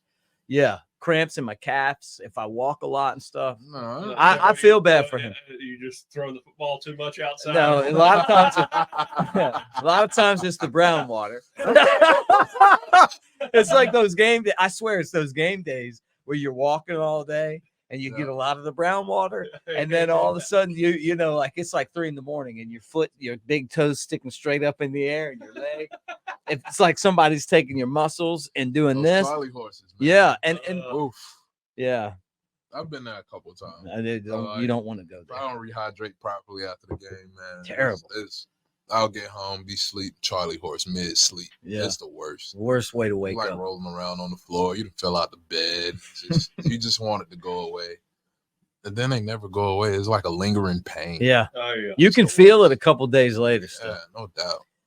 But now, like, I if I feel it coming, I even hurt. You know what I Right. mean? Like No doubt. like trying to find something to put my Well, toe the on. problem is if you don't get it out quick enough and it locks in. Yeah. That's when you're in trouble. Well, is that what happens to people when they drown? I mean, I don't know. Like I was, I never thought about that. I wonder, like, because I'm like, I've told her before, like, if this happened to me and I was swimming or something, man, it would be bad news. Oh yeah.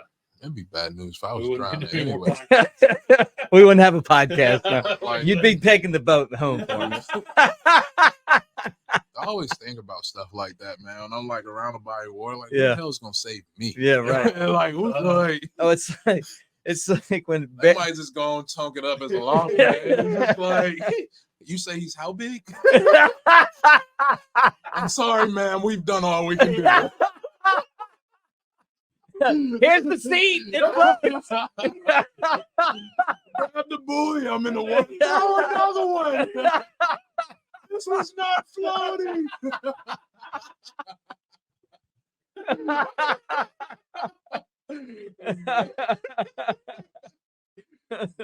Oh man. Do you get out on the water here? You can come with me, but I the That's same like thing. Yeah, Make sure you got a I big probably life shouldn't jacket. say this, but it's like that story of the guy that gets bit by a rattlesnake on the dick.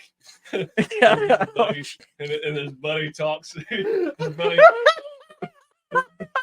buddy walks over. His buddy walks over and calls the doctor and one way to do it. So he walks back over to his buddy and goes, "Sorry, man, you're gonna die." What else can you do? I always ask the question like, would you blow someone for $1 million? In that situation, brother, you've lived a good life. This is how we get canceled. Absolutely not. You've lived a full life, bud. Oh my God, this is how we get canceled. This is natural selection at work here, buddy. It's your time to go. I shall not question God.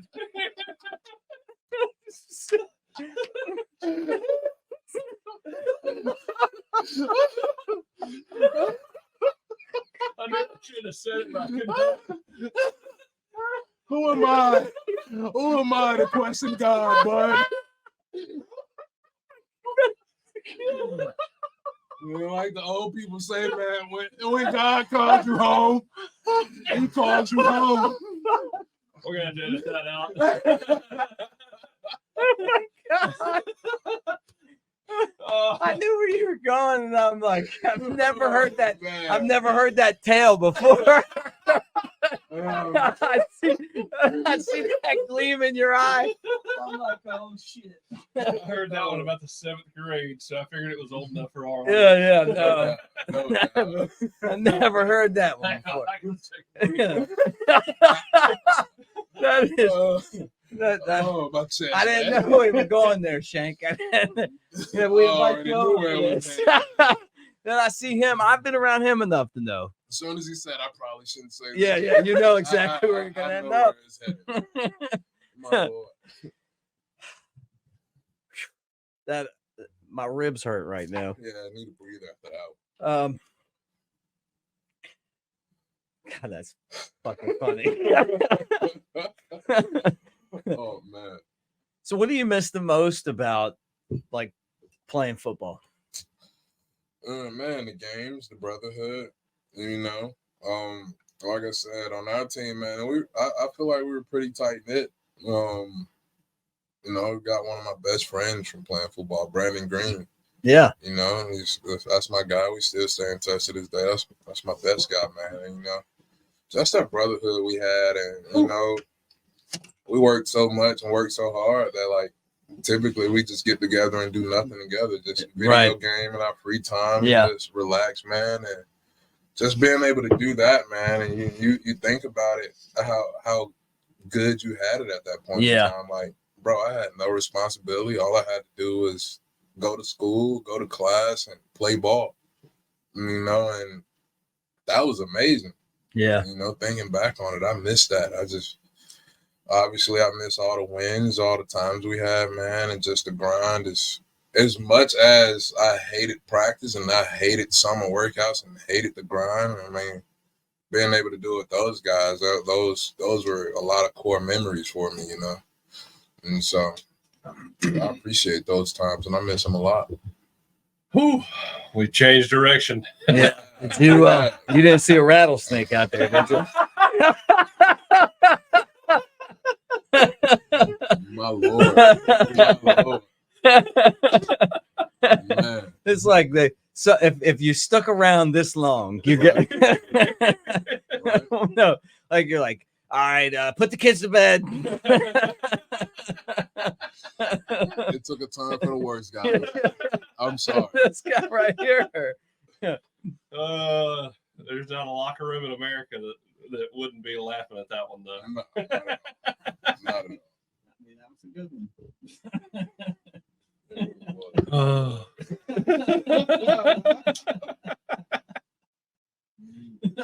I'm trying to steer this boat, dude. I sat here for about 30 seconds like, I probably shouldn't say this. That's when you know you should. But since it's been said, be green. Yeah. If you're hearing this, if a rattlesnake ever bit you in that area, what say your goodbyes, my friend. Well, Shank, what made the guy do something where the rattlesnake would bite his dick? And anyway, like, what's he doing? I don't know. Probably doing some weird frat boy shit. Like I bet you won't touch that rattlesnake with your dick. That's a great idea. When you're the buddy in that situation, you really don't care because shit just hit the fan. You see, stuff like that is why everybody outside Alabama thinks we're the country most earth, man. And like they're just thinking like, how is that even a scenario? How is that even a possibility? Yeah, like what is a rattlesnake? Yeah, right. Run this by me again.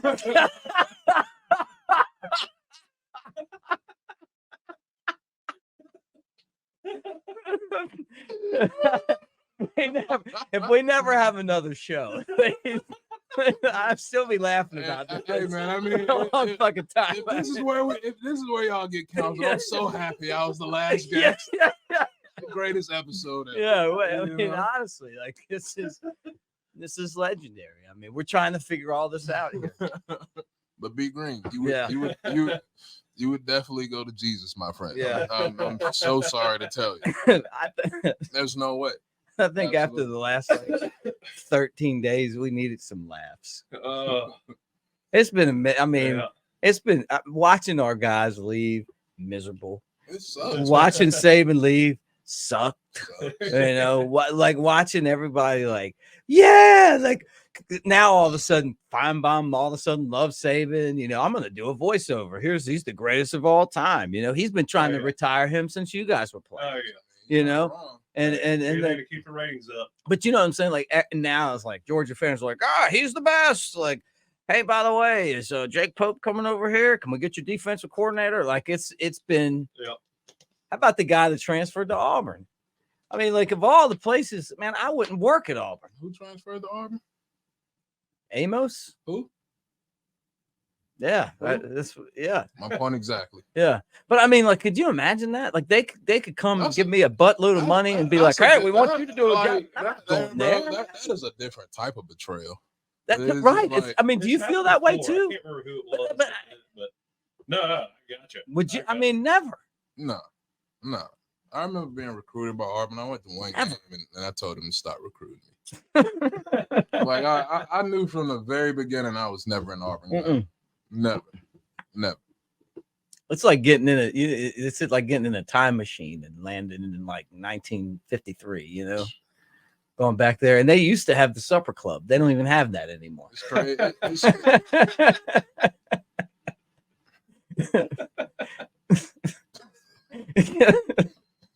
I mean, what's it like now?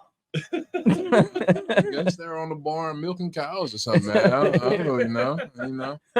I have a very deep rooted disdain for Auburn. Well, look, we all do. Like, I can't stand them, man. Same as Tennessee. I can't stand them. That puke orange. Rocky Top is the worst song. Tennessee. Now I don't know how. I can't imagine going to Tennessee.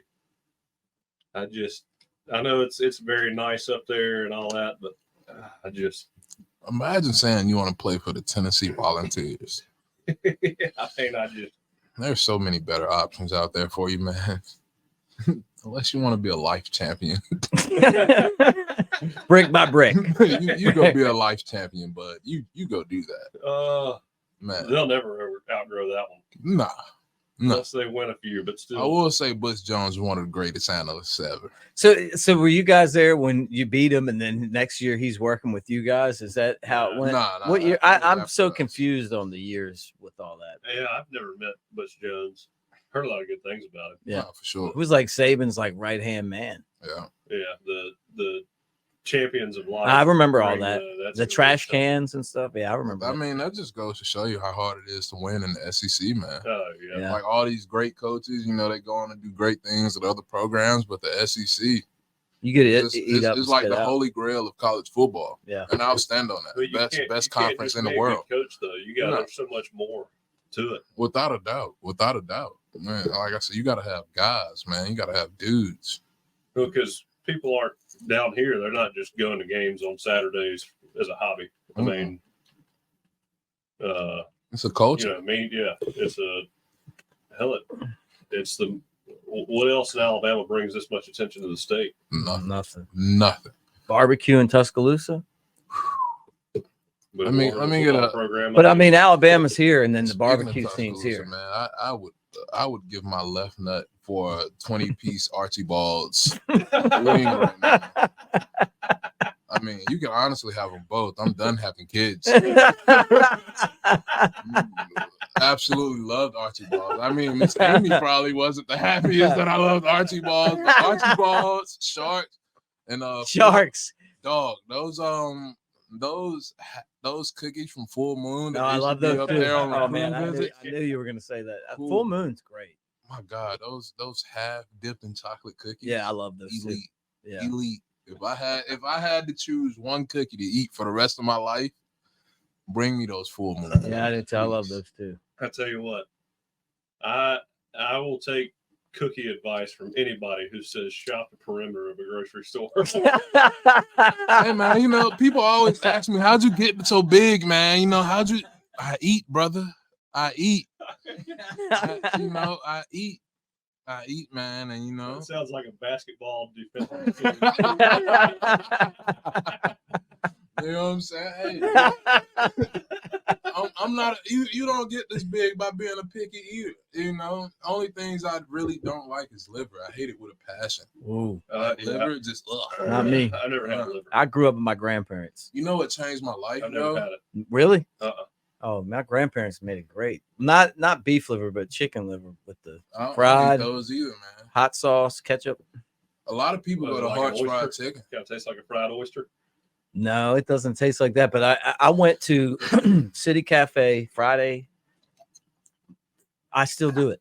Yeah. Fried chicken livers, Mm-hmm. mashed potatoes, no gravy, the sweet potato casserole that they have, which is they call it candied yams. Oh yeah. And stuffed eggs, man. From the time I was a student at Alabama until last football season, every Friday. If I'm in town and I have time. You know, it was a popular How did item. you drive up around lunchtime? Yeah, because I got to do the show at Innisfree. I go if I can get there early enough, I go there. And it's You need to come with me. Chicken wings, by the way. I've been You've been to City Cafe? Did you like City Cafe? I've never been. You got to come with us. Northport. Yeah, I've never been. Man, That's you would pretty love damn it. good. It's great. I have to check There's it a out. line out the door, but they move it fast. There's so much in Tuscaloosa I still need to experience, man. But my wife don't let me go to Tuscaloosa alone anymore. Yeah, you know how that goes. I do. I'm like, babe, I'm going to Tuscaloosa for a game. I'm coming too. You're smart. That's why I married you. You know? I'm sorry, babe. Hey, man, but I think my favorite spot in Tuscaloosa, Archibald's number 1, Sharks number 2. It's a place in Northport called Al's House that they used to cater a lot of food to us. Man, they had this bacon wrapped meatloaf. Oh, That sounds so good. my lord, Where was that at? Al's? It was in somewhere in Northport. I don't know if they're still there. Like a shopping mall, like kind of one of those strip malls I somewhere. think they had a standalone business. Really? They had their own standalone business. They were super good. Like they were so good, even though they catered to us all the time. Like me and my non-wife, we would go and eat there. Yeah. Like they were just that good. They Really? had a super great menu, man. I used to love it there. And man. And then they put Cookout in Tuscaloosa. That was like, my brother loves ultimate Cookout. Yeah. You know, because you got to think, like, I remember one time we played Ole Miss. It was like 1 a.m. We're leaving the stadium. Brian Denny. Cookout's the only things open. 24/7. Started at 8. Yeah. It's the worst night game I've ever been a part of. Me too. I had to work. What are you doing after the game? Sleep. Yeah. I'm going to sleep, buddy. Yeah. Like, it's a wrap. The night is over. It's 1 a.m. I had to do. I was broadcasting the post game show, Oh, taking calls, and my friends were pranking me. I'll never forget that because my one buddy's a Ole Miss guy, and this was before Uber. Can you believe that? 2015. We didn't have Uber Man. because 2015. he paid somebody like $50 to drop him off at my house. That was Uber, but it hadn't. We didn't made have it Alabama here. yet. We didn't have it here. It was Yeah. like against the law in Because Alabama. when we went to Arizona, that was the first time I ever like heard of Uber, used Uber, because It's great. we Yeah, you don't want to take it called out the Uber there. to go to In-N-Out. I love wanted to go to In-N-Out. In-N-Out so bad, and Yeah. In-N-Out was like, man, it had to be like 30 miles away from our hotel. So I remember like me and Jan Reed and a few other guys, we ordered like a Uber XL, like the biggest one they had. Yeah, And we just all split the fare and went to In-N-Out. I love In-N-Out. Yeah. Hey. I mean, I used to live in California and then worked in Yeah. Arizona for a month every year for like 10 years. I love it, man. Me and my wife It's so good. yeah, we like to visit Vegas a lot. Yeah, that's Vegas one of our has them spots, too. man. And Oh, yeah. they have an In-N-Out there, and that's like one of our spots. So we went to the one like on the strip, Yeah. like when you walk kind of Uh-huh. by the Pink Flamingo. Yeah, so Vegas trips, man. You as soon as you touch down, you go to a dispensary, and then you find In-N-Out. Yeah. We did that too. Really. I mean, Hey, really like, good. Like my wife, We live the same life. No doubt. No doubt. I mean, Like, seriously. my wife is, bro, she's so wholesome. Complete opposite from me, dog. Like, I don't even know how we ended up together. She was out of her mind. And like sweetest person I've ever met. Super wholesome, raised right. And me, I'm just wild, dog. Like, and every time we touch down in Vegas, I'm like, all right, first thing we're doing, we're gonna hit the dispensary. As soon as we hit the dispensary, we're gonna do what we do, and we're gonna find somewhere to eat. And we go to In-N-Out, and I get like 2 burgers, animal fries. Oh yeah. And we go back to our room, and man, we just smash and crash out. And that's how we spend like the first day of our vacation. I absolutely love it. I absolutely love it because like when we're traveling without kids, she turns into a different person. Yeah, right. She turns into the person that I love, and I'm just like, you know what? This is why we got married, man. This is why we got married. Like, funny story. So I think it was like one A day. This is like when we first started dating, man. We were friends for a while. Like, she never took me serious. I mean, I was a kid at Bama, having anything I wanted, every way I wanted, right? She never took me serious, but we finally started dating, man. And me, B Green, and his now wife, and we're all together. It's after an 8-8 game, and man, we go to a Waffle House, and we just absolutely smash. And I'm watching her smash this waffle. I'm gonna marry this woman, bro. Like, I'm gonna get married. Like, she understands me. Like, she understands me. Something else. What does smash mean? Because Smash, devour. Yeah. You're killing it. You're killing it. Devour. Left nothing behind. You go to Waffle House, like, I'll just leave it. I'm so fucking hungry. He's making me hungry. I'm at this time, I'm literally ordering like a college athlete, man. Like, we just had A-Day, like everybody's partying. Yeah, now, right. You know, we had a good time, and man, like now all I want is food. Go to Waffle House, order a double waffle with like peanut butter and pecans, and get a Texas cheesesteak melt, man. Like, ordered enough food for like 3 people. Absolutely devour everything, you know what I'm saying? And I'm watching her. She's on the same. You're in those type middle. of You're in the middle aisles right now. Yeah, you know, those middle aisles. They kill you, but they're good. That's right. It is. You know. And I was just like, man, I'm gonna marry this girl, dog.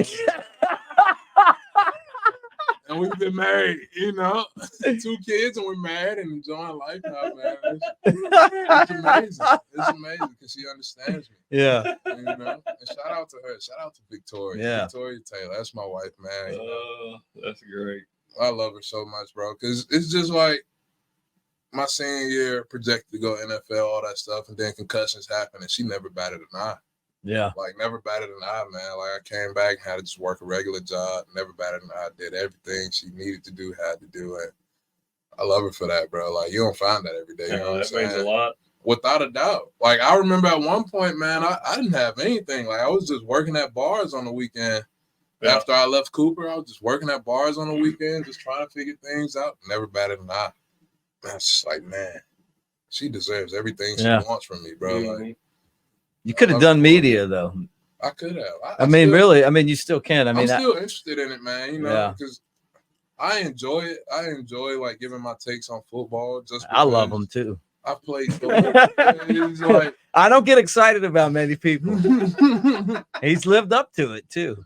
Yeah, man. It's just like I really loves a guy that's gonna burn the house. I absolutely. That's what I love, Shank. You know what? I just like people that just tell it like it is, man. Like, I don't even have to agree with you. I like the conversation. Yeah, man. You know, but I agree with you.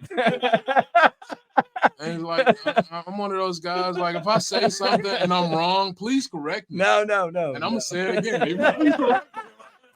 Okay. I said what I said. Yeah, I loved your tweets. Like, did you see what Shank said? Yeah. Let me double down. Yeah. But man, let me like. I know when I went too far and I need to cut back because when I've said something I've gone too far, Touchdown Alabama always like makes a post about it.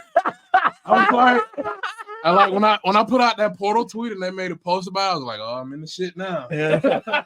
Hey, It's like, can't back down now, buddy. I did the whole Like, show we're on here it. I did the whole show on it. I had to tweet up, and I'm like, hey, let's talk about this. And I stand by that. You should. By that. But that's what games. somebody needs to say, Yeah, man. bro, you like, Are you here for the money or are you here to win? And when did we get away from caring about fucking winning? Yep. Isn't that what all life's about? Is Yeah. being a champion? I mean, isn't that what you get And up like in the some of morning the to do every day? Yeah. And some of the responses to that tweet pissed me off so bad. It's just like, Your kids aren't gonna remember how much money you made. Dude, yeah, I was like, bro, what exactly. are you gonna tell your kids? Oh, I had a Lambo in college. That was good, legal. good for you, buddy. Like, Yeah, what right. else did you do in college? You know what I'm saying? Right. Just But when you have one of those rings, not that fake one, but when you have a real one, it's more than just the ring itself, man. It's like we were talking about. We saw this guy on one former player that transferred to Texas, sold his rings to the guys on the Pawn Stars, and he got like 40 grand for him. And it's a guy that nobody really knows, you know. And we're like, what? 40 grand. If there's anybody out there want to buy a set of rings, All right, we'll take Shank. yes, let's go. Let's go. As long as Google exists, I'll be okay. All right. Let's go. 100 grand, you can have a whole Shank stack. ring's got to be worth. Hey, Shank, his ring's got to be worth 100 grand. 100 grand. This guy, nobody even knew him. He was like the 8th string running back. You know what I'm saying? No, it's been a perfect time. Coach Saban retired. I know. We just go. All we need to do. You This know is what? the whole plan. Matter Shank. of fact, Saban retired. I got 2 national championships, 4 SEC championships during Saban's tenure. That's in my 5 years at Bama, okay? Yeah. And so just go ahead and write that blank check, buddy. You can have them all. Well, we don't want to sell all of them, but just one set. No, you can have the set. you can have the set. You know what I'm saying? Yeah. Box 2. Yeah. No doubt. No, 4 I'm lying. boxes I'm of lying. rings. How I'm much lying. would that be worth? I would never, man. I know. That's what my point is. My first kid, man, like we had a photo shoot with those rings and everything, man. Like I could never. I could never. It's just off the simple fact that's like proof to me and proof to everybody around me, like the work we put in. Yeah. The standard that we upheld all those years, man. It's just like you put in that much work. This is the result. You know what I'm saying? Yeah, yeah. What about those Florida State rings? You mean I'm just kidding. Florida State ring. I'm just kidding. There's no S on the end of that, Yeah. man. Ring. You know? No, they got 3. They got 3 for that, right? Oh yeah, we did get 3 for that. They got the whole set. Did they? Yeah. Oh, because it was playoff era, huh? No, it was the last BCS. It was the AP poll, the BCS, Yeah. and then ACC. But let's speak about that. Interesting thing, man. We're like the only guys that have rings from the BCS era and the playoff era. Oh, that's crazy. Oh yeah, I didn't think about that If either. you think about it. You know what I'm saying? And the Florida State one's the last BCS national championship. I watched that at Baron Huber's house. So you guys beat Auburn, right? Yeah. And I got That we were all jumping like we won. a ring from that 2012 did. team when we beat We Notre did. Dame and Monte Teo and his fake girlfriend. You know what right I'm here, saying? right here. I was at that one. I'm still Hey, wondering how that happened. I don't know. I was on the sideline and I took a picture with Vince Vaughn on the sideline of that game, and I thought Notre Dame was going to be good. Like they looked big in those uniforms, those gold they thought helmets they were and gonna stuff. be good, so they ran into a 240-pound running back who knew nothing but spin moves. I know, My Yeah, God, circle Eddie move. Lacy. Wolf, dude. He was so good, man. without a doubt. You know, Martin Houston told me it was like I loved, and I still do. I love Trent Richardson, and he's like, well, you know, Eddie Lacy's going to be better in the NFL, and I'm like, what? Like, no way, you know. And he was right. Like, I feel like Eddie was a byproduct of like being at Bama too long, man. Like he went through so much at Bama, played so much at Bama that once he got to the NFL, I feel like just the amount of that joy was gone. Like once he finally made it. yeah. And like he got his money, man. He got his respect, and it's just, you know. But shout out to Eddie Lacy. Definitely one of the best running backs I've ever seen. I never met Eddie, but I always heard he was a damn good dude. Man. What was it like blocking for him? I didn't get the block for Eddie, actually. I was still behind that all American offensive line, man. Who was ahead of you? Man, Anthony Steen, Chance Warmack, Cyrus Kwanzaa, Ari Kwanzaa, Ryan Kelly. Yeah. Like, please tell me which one of those spots. Yeah, right. Yeah. But that goes to show you how different times were back then compared to now. Because guys come in and get behind a line like that, they're just gonna transfer. Yeah, right. They didn't want to leave. And think about the guy. Like, I'm friends with Mike Johnson. Like, think about that line. You go in from that to that. I tell my guys all the time, I was like, bro, they tell you I played at Alabama and all this stuff, but they don't tell you I busted my ass for 3 years before I touched the field. Oh yeah. You know, they don't tell you that part. Right. But I even thought about transferring myself at one point, and like, people that don't know, I'm adopted. I have an adopted family, right? Man, I always talk to my adopted dad, Dave. Shout out Dave, and he told me, man, he's just like, what do you mean you're gonna transfer?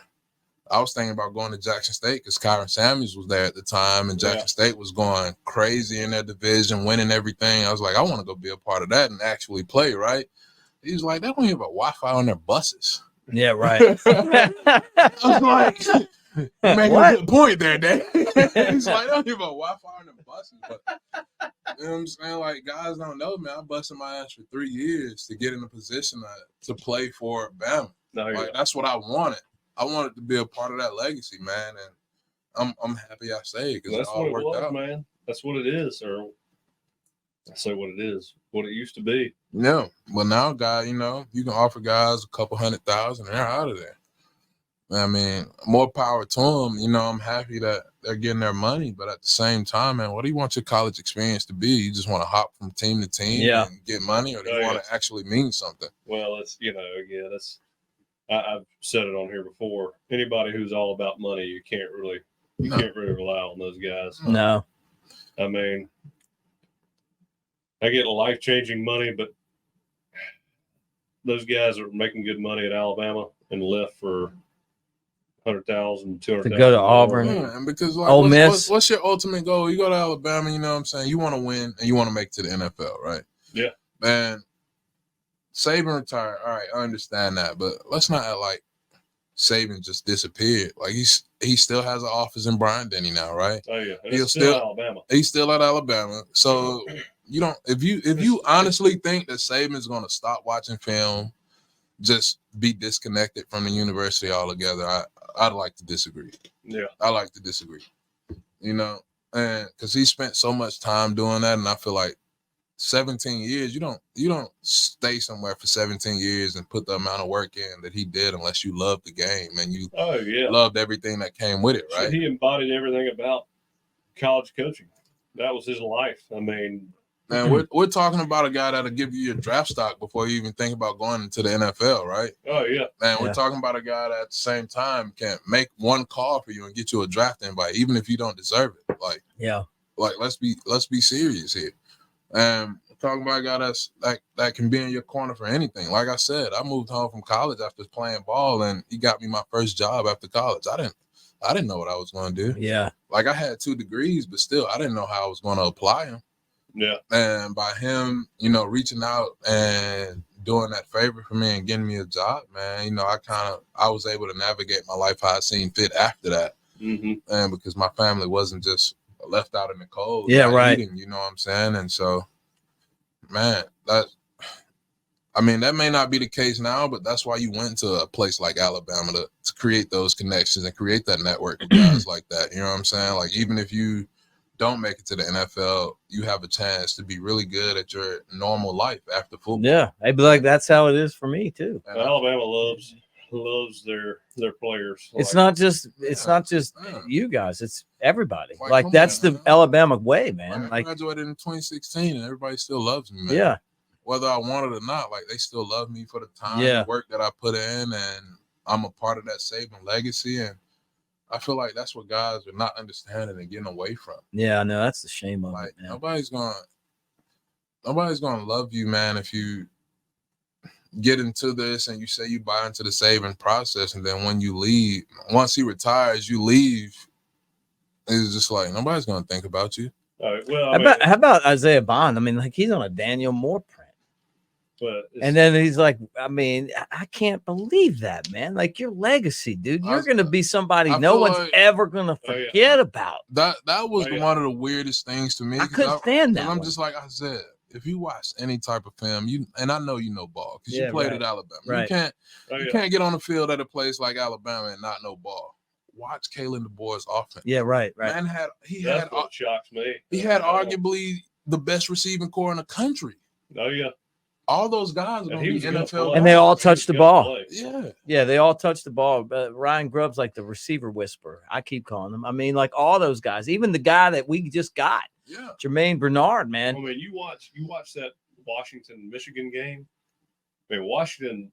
It was not because of play calling they lost that game. No, It no. was the execution that kept Yeah, them right, out of that right. game. Mm-hmm. There were so many opportunities during that game for them. There was to a win. couple big passes that Penix threw. I mean, If I wouldn't have had $1,200 on it, I would have been pulling hard for him. Sorry, I mean, you know. But I saw those open guys. Antonio Kite transferred to Auburn. I know if I don't say that, everybody's going to be commenting in the section. Yeah. That I got it wrong. Well, we've hit it today. I don't want to hold. You know, we've gone 2 hours with Shank. Great episode, Jake. We got to get in here with Ryan too. All four of us. Hey, I know. I enjoying it, can't man. wait. Please bring me back anytime. Yeah, I'd love I've this, really man. enjoyed it, man. Heck Tell yeah. Bart I said, hey, man, Bart Oh, Session. without a doubt. I called his games when he was at County High. I was the broadcaster, and then that was Friday, and then Saturday I would do Alabama on the local radio station with Simone. So Man, shout he'd out. come in and hang out and at Wheelhouse, and we, he's a great dude.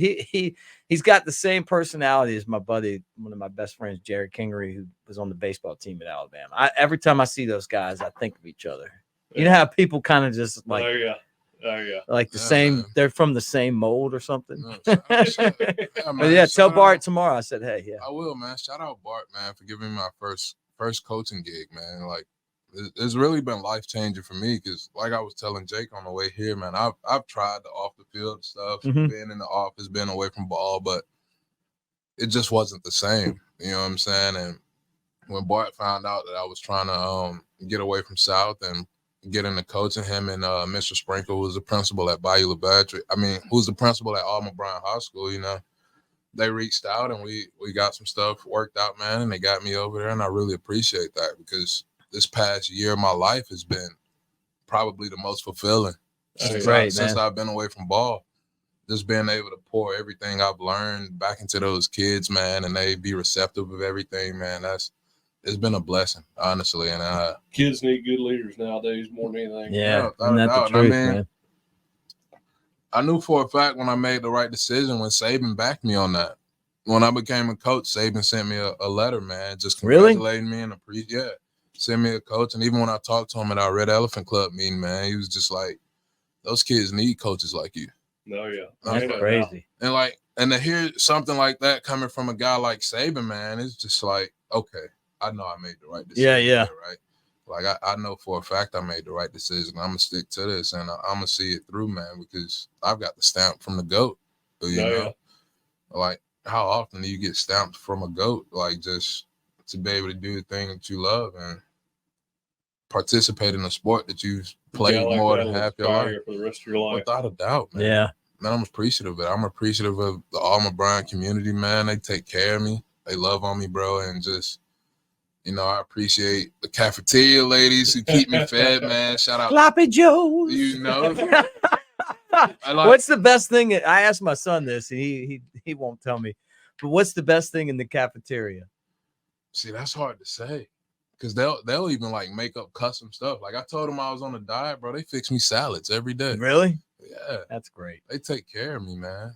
Shout out Cody when I was first transitioning into coaching, and I was waiting on that first Mobile County check to hit. Things were tough, man. Cody Martin was like buying me lunch and stuff, man.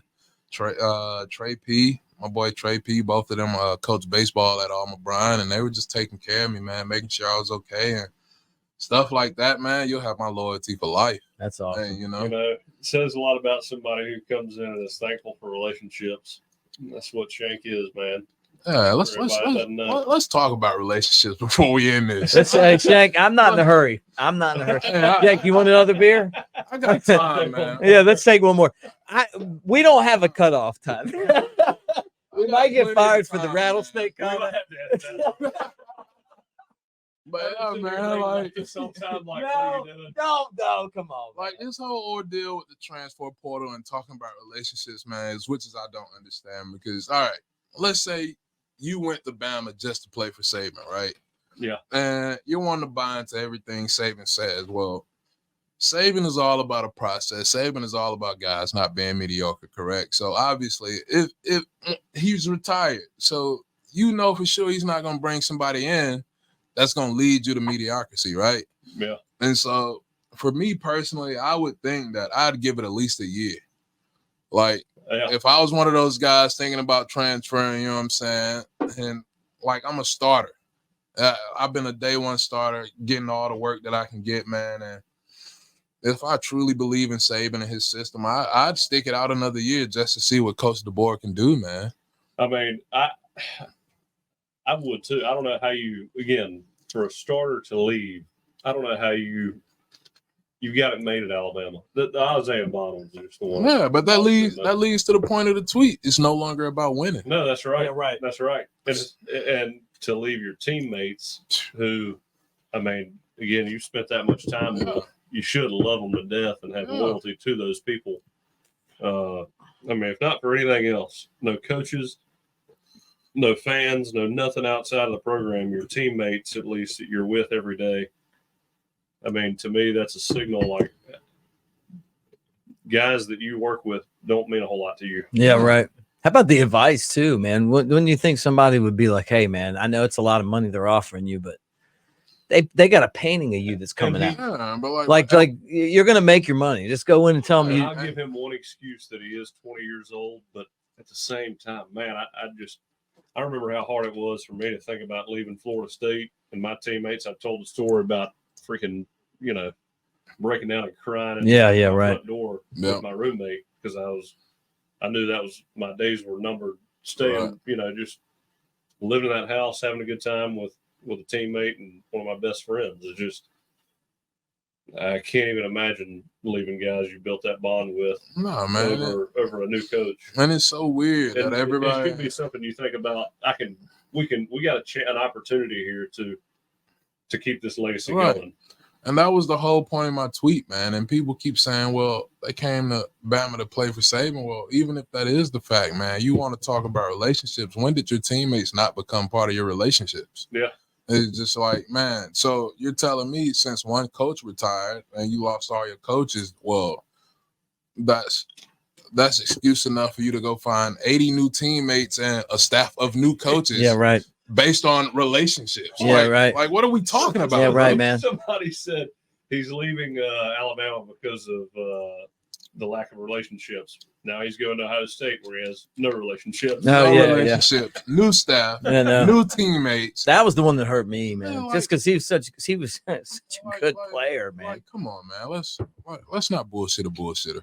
All right, let's not talk slick to a can of oil here. Yeah, right. It's just like let's just call a spade a spade. They gave $13 million in the collective. We know what's going on. They gave you enough money to where relationships didn't matter anymore. You know what I'm saying? Let's call a spade, and that's okay. Yeah, that's okay if that's your whole reasoning. Like, be about that as a man. Stand on business and say that. Yeah. No, nobody's gonna be mad at you for taking $700,000 or whatever it was to transfer. $1 million. Yeah. But don't bullshit us like we're some idiots and say, oh, it's relationships. Yeah. And like, come on, man. Yeah. Like, come on. And that was my biggest thing because me as a national champ, Jake was a national champ. Don't sit here and tell me that, you know what I'm saying, you left because all your coaches left, relationships left. Bro, you were 2 games away from winning the national championship. Overtime. Man, overtime. Come on. If you were a couple snaps away. Come on. And then on top of that, we bring in a coach who was just in the national championship with a Washington team that he built in 2 years. Hey, I saw him coming off the field. Like, they had the video in there, and I've told you I love Michael Penix. I mean, back when he was at Indiana, and that's why I'm comfortable with these guys because I remember I've wagered on Indiana a few times. I saw them play that year, and they're not any good, but that year they were legit, right? And all those coaches and even our strength guys came from there. You know, like that program hit something. Well, everybody knew where Penix came from. But you know, the strength and conditioning program came from there too.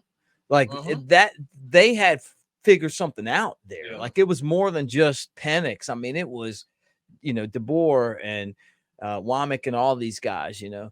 Yeah. And I think they're going to do a great job at Alabama. But I'm watching DeBoer coming in, and I see Penix, and he's all beat up. Hang in there with Michigan and Ohio State. Oh, I see Indiana. DeBoer. Like DeBoer's pissed. DeBoer's here to win. Yeah. He didn't leave there because he didn't like Washington. He came here because he doesn't want to be on that side that loses again. Well, he's not having to carry all the weight for a program now. Right, but now he knows that he's got the backing and support. That's right. Where all he's got to do is do it. He's done. Hey, I need this, and we're going to get this.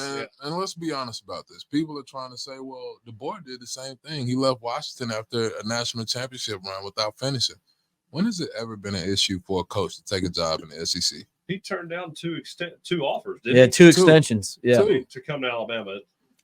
It's not about the money. It's about being part of what we do. And let's not act like being an SEC coach is not the holy grail of college football. And how about being Alabama?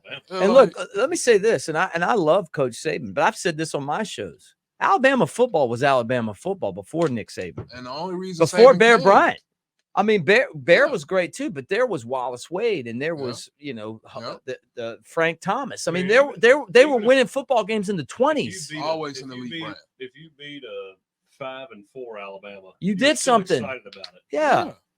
It's like, I mean, it's still, even though Notre Dame, I'm not putting Notre Dame on the same level. I'm Catholic Irish. That's why I love Notre Dame too. But when you play Notre Dame, it's like it's different. My redshirt freshman year at Florida State, and we played them in the Citrus Bowl.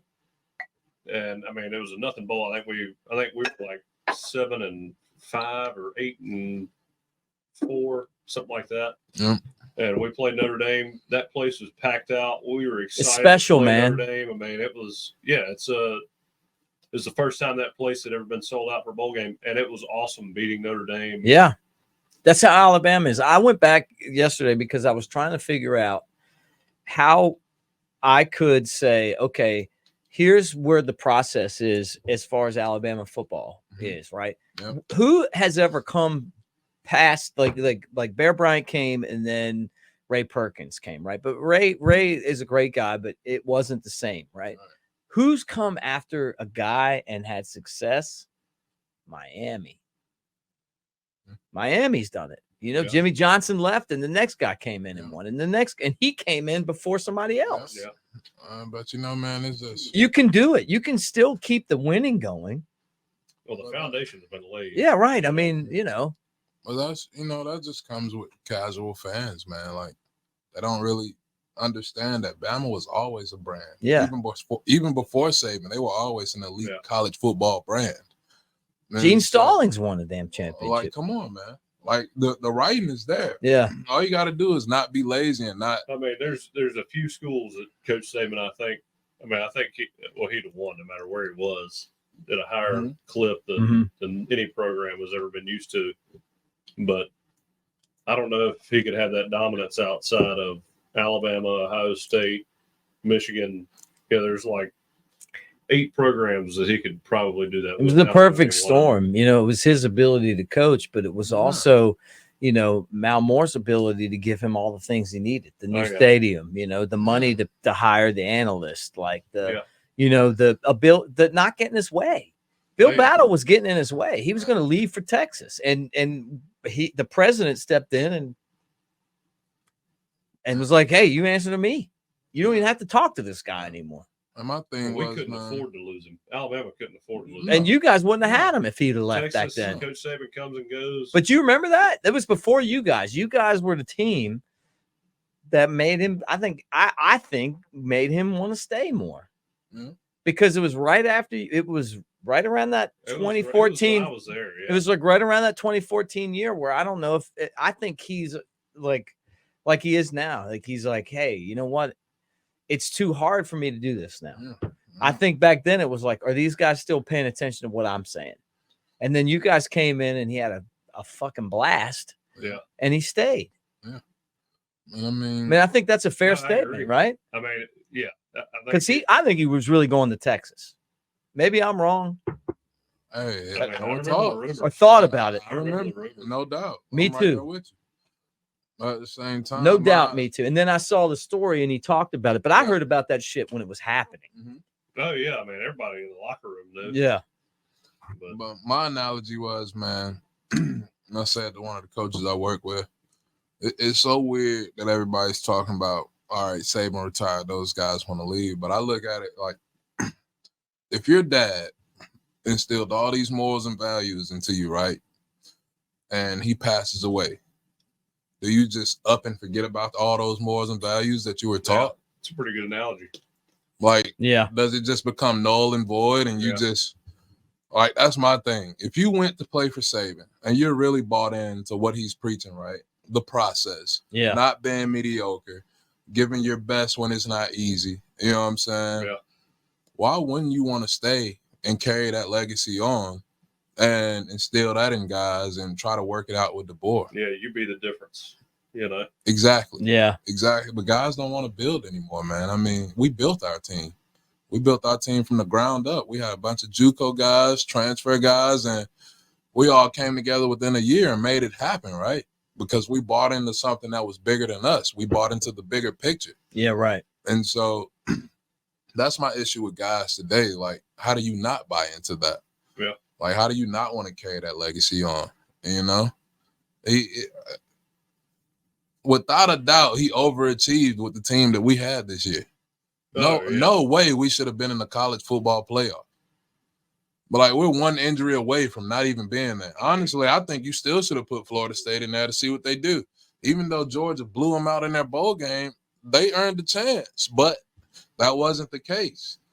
And so how do you not try to carry that legacy on, man, and teach those things that you've learned? You think Florida State should have gotten in there around now? Oh, boy. I mean, We'll add another 20 minutes. Yeah, I saw that. That's that same sparkle up when he was like, talking about that snake bite. Like, Shank, when he was talking about that snake bite, I saw that same look. Because I gotta say it, man. I gotta say it. When I say it's not all about winning anymore, like you look at a team like Florida State, what were they, 13-0? Yeah. And got left out of the playoffs. Hey, man, I mean, you got to give them a shot. 13-0. What about us beating Georgia, though? If the parameters were different, I would say yes. But you're talking about a team that barely beat Louisville, and Louisville got beat by Kentucky. But on that same hand, you can say we barely won the Iron Bowl, 4th and 31. That's the Iron Bowl. But then again, you got the Iron Bowl is like a one-off phenomenon that's Shank, can never be predicted. They got superpowers down there. You know what I'm saying? Like, I don't know what's going on in Jordan. They're terrible. A one-off phenomenon. Auburn got sandwiched between ass whoopings between bad teams. Like, Hey, get that nightgown on. Like, hey, man, like come on.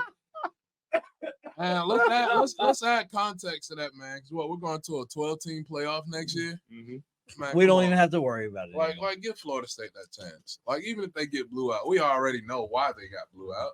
I loved we went. You know, I absolutely loved that Georgia tapped that ass, but it was terrible. I absolutely loved it because. How about when I'm watching that game and Georgia's like regular handoffs, like against Alabama, they're like a 1 yard loss, and they're like a 25-yard gain. You know what I'm saying? Like, Florida State team at the same time. It was not the same team. I know. You could say like the fact that they got snubbed just kind of took. They all quit. Away. They all rolled out. Like, because it showed me an SEC DB that was going to cover Keon Coleman. That man was a tight end playing receiver, running a 4.4. Hey, grabbing every. Come on now. I'll take my boy Terry on. Without a doubt. But at the same time, I remember we played Notre Dame and they had those big ass tight ends and we couldn't cover them. Yeah, we were having a hard time covering them. They got to cover us too. That's a fact. Yeah, but I feel like Jordan Travis slinging the ball to him.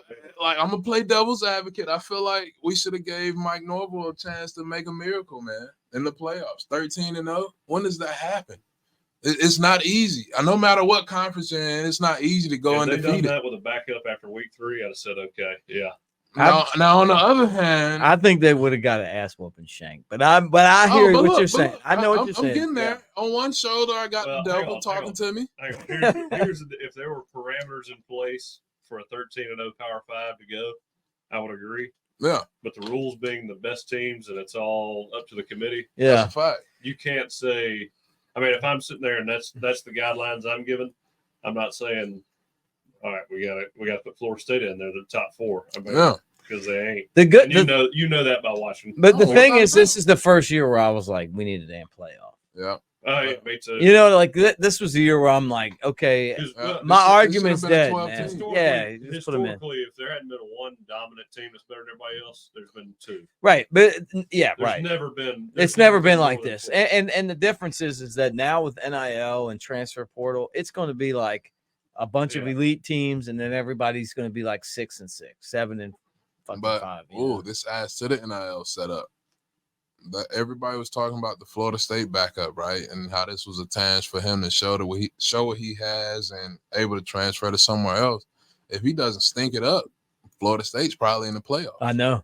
If he played it, if they would have whooped their ass, they'd Florida be in State there. Probably in the playoffs. Yeah, but he stunk it up. He wasn't terrible. good. Anybody that watched that game could say, yeah, I don't want to see this in the playoffs. And then Georgia tapped that ass the way they did. And Michigan beat Alabama in overtime. Bama had the lead late.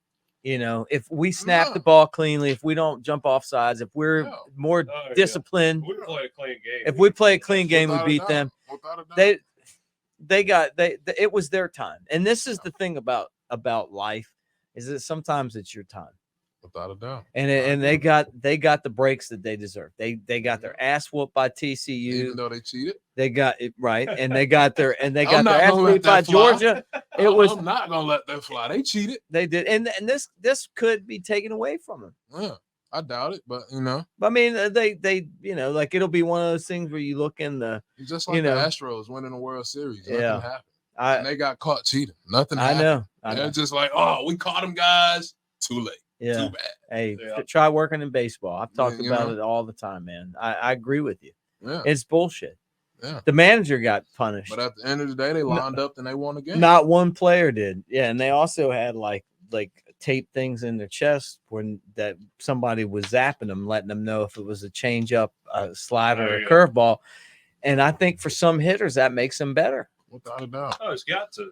I mean, would you like to know a change up was coming? I mean, you know why? Because you're waiting. You're here instead of up here. You know what I mean?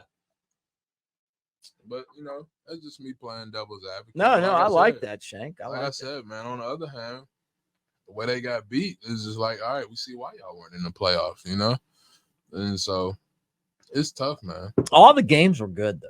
They really were. I mean, there wasn't a right answer. It was a good playoff. It was a good playoff. I mean, but Sarkisian at Texas is going to be a problem.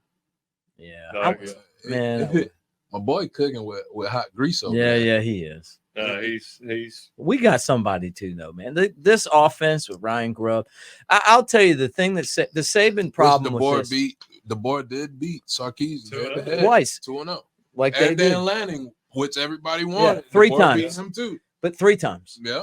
But the thing that Saban's problem was his success. He couldn't keep a group of guys together because everybody was rolling out. Like the guys that said it before, they're all cleat chasers. All of them. And then in Alabama. Right. Look at what's going on with DeBoer. People are like, I'm a head coach. Fuck this. I'm going to coach at Alabama because I like this guy. Right. Grubb, there's no doubt that guy could be a head coach. I'm going to Alabama. I want to work with this guy. There's something about that. It's probably when Saban was younger, it was probably like that before he lost like the Kirbys and stuff that had loyalty to him. But think about how long Kirby stayed at Bama. He did a long time. Oh yeah, he could have been left. Oh yeah, 14 years I think. Come on now. I mean that's crazy. Without a doubt. He did such a great job, man. He was so good. But that's, I mean, when you think about it, I've always, I mean, you know,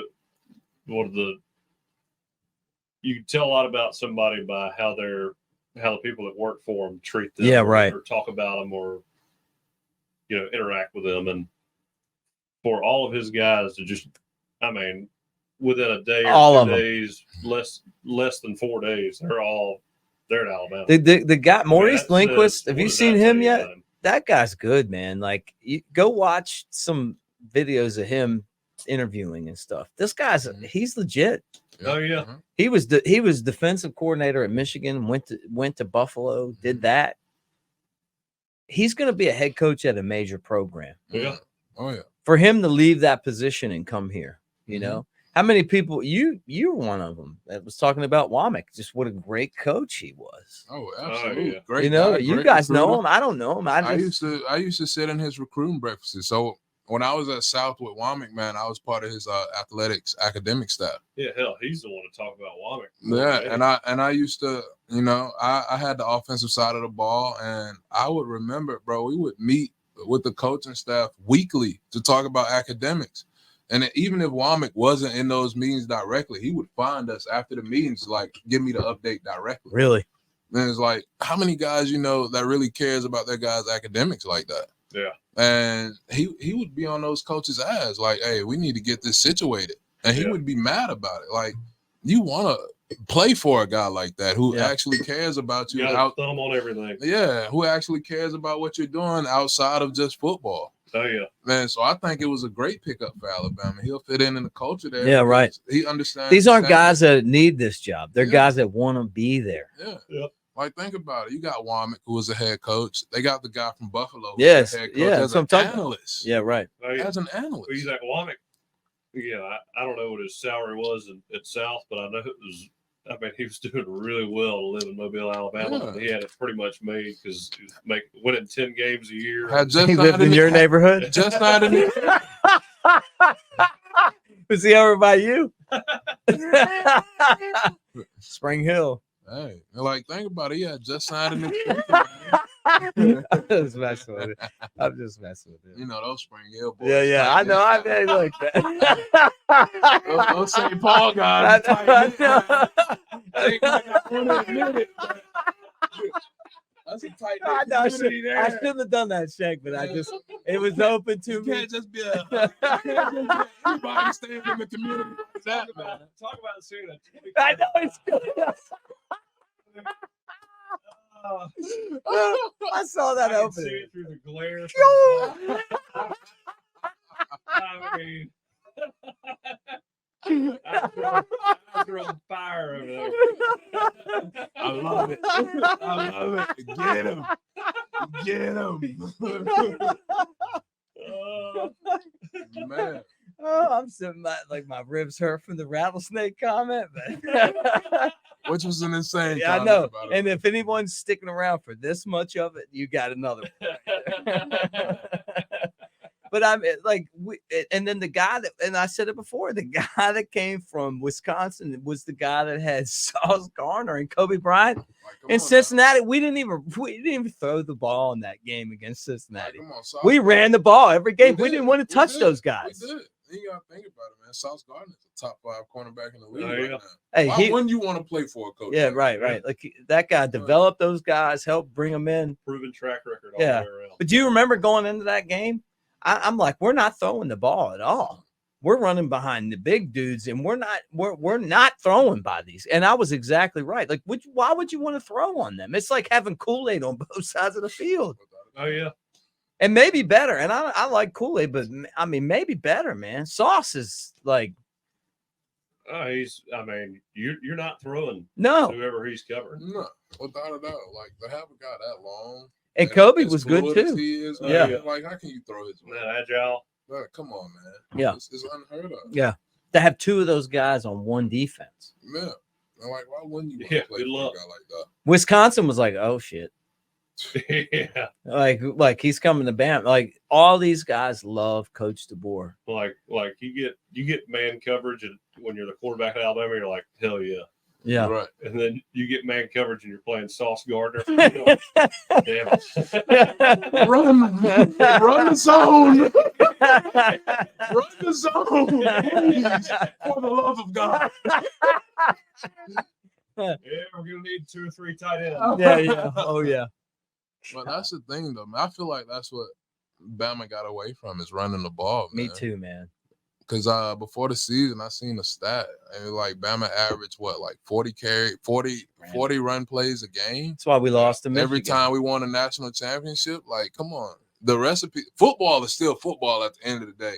It can evolve how it wants to evolve. You know what I'm saying? People can go quick game, do all these formations, but at the end of the day, if you have a solid run game, you can build on that. It's all cyclical too. I mean, people start finding advantages in the run game and go back to that. It's the RPO game is what has caught fire, and guys that coach that way are moving up very quickly because it's creative, and then we'll end up going back to.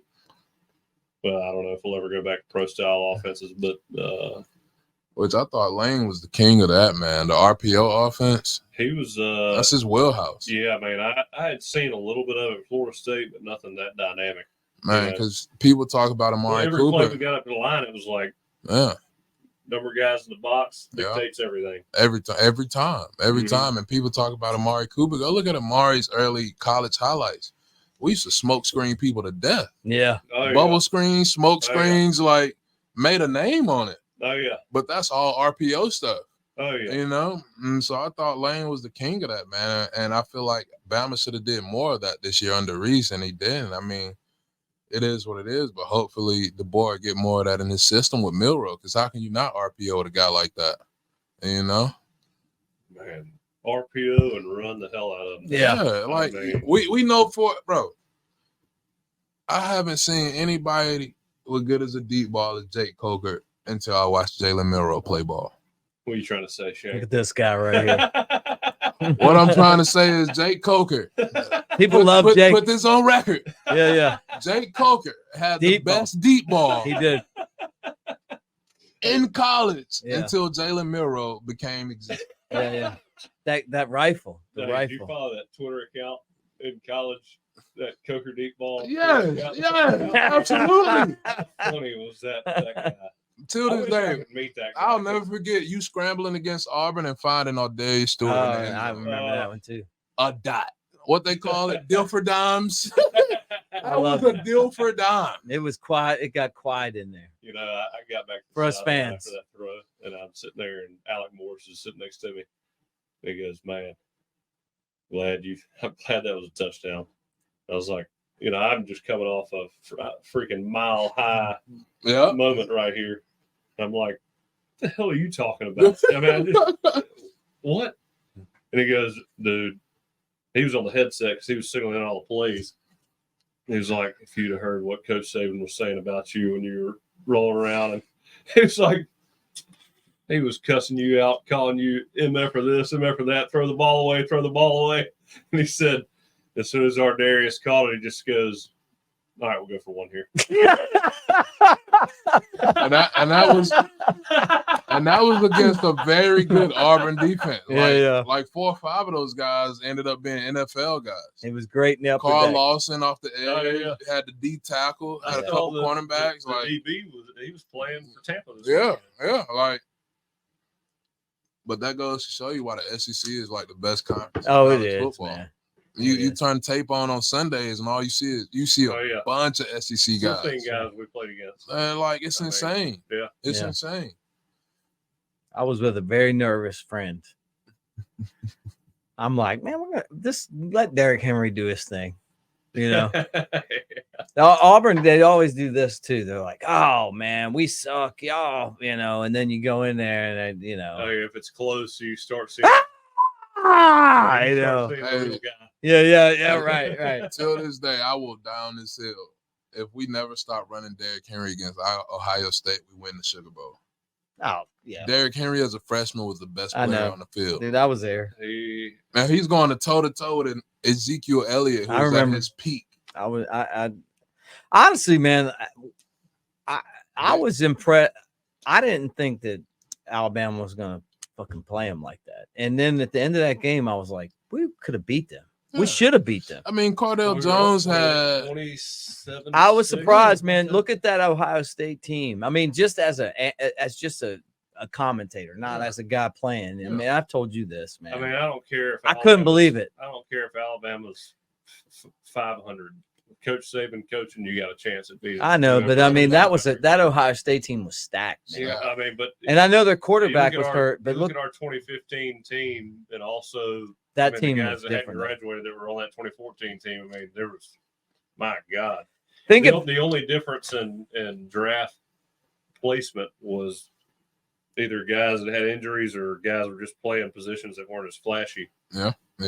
So they didn't get drafted as high. We got so much better in the secondary the next year, without a doubt. I mean, like, you know, and I'm watching this like, Might I mean, be you one know, of the best Bama secondaries we ever seen. right? And think about where you go, but that's what Saban always did. Yeah. Whatever was a weakness, he's turning into a strength. Oh yeah. You know. Yeah.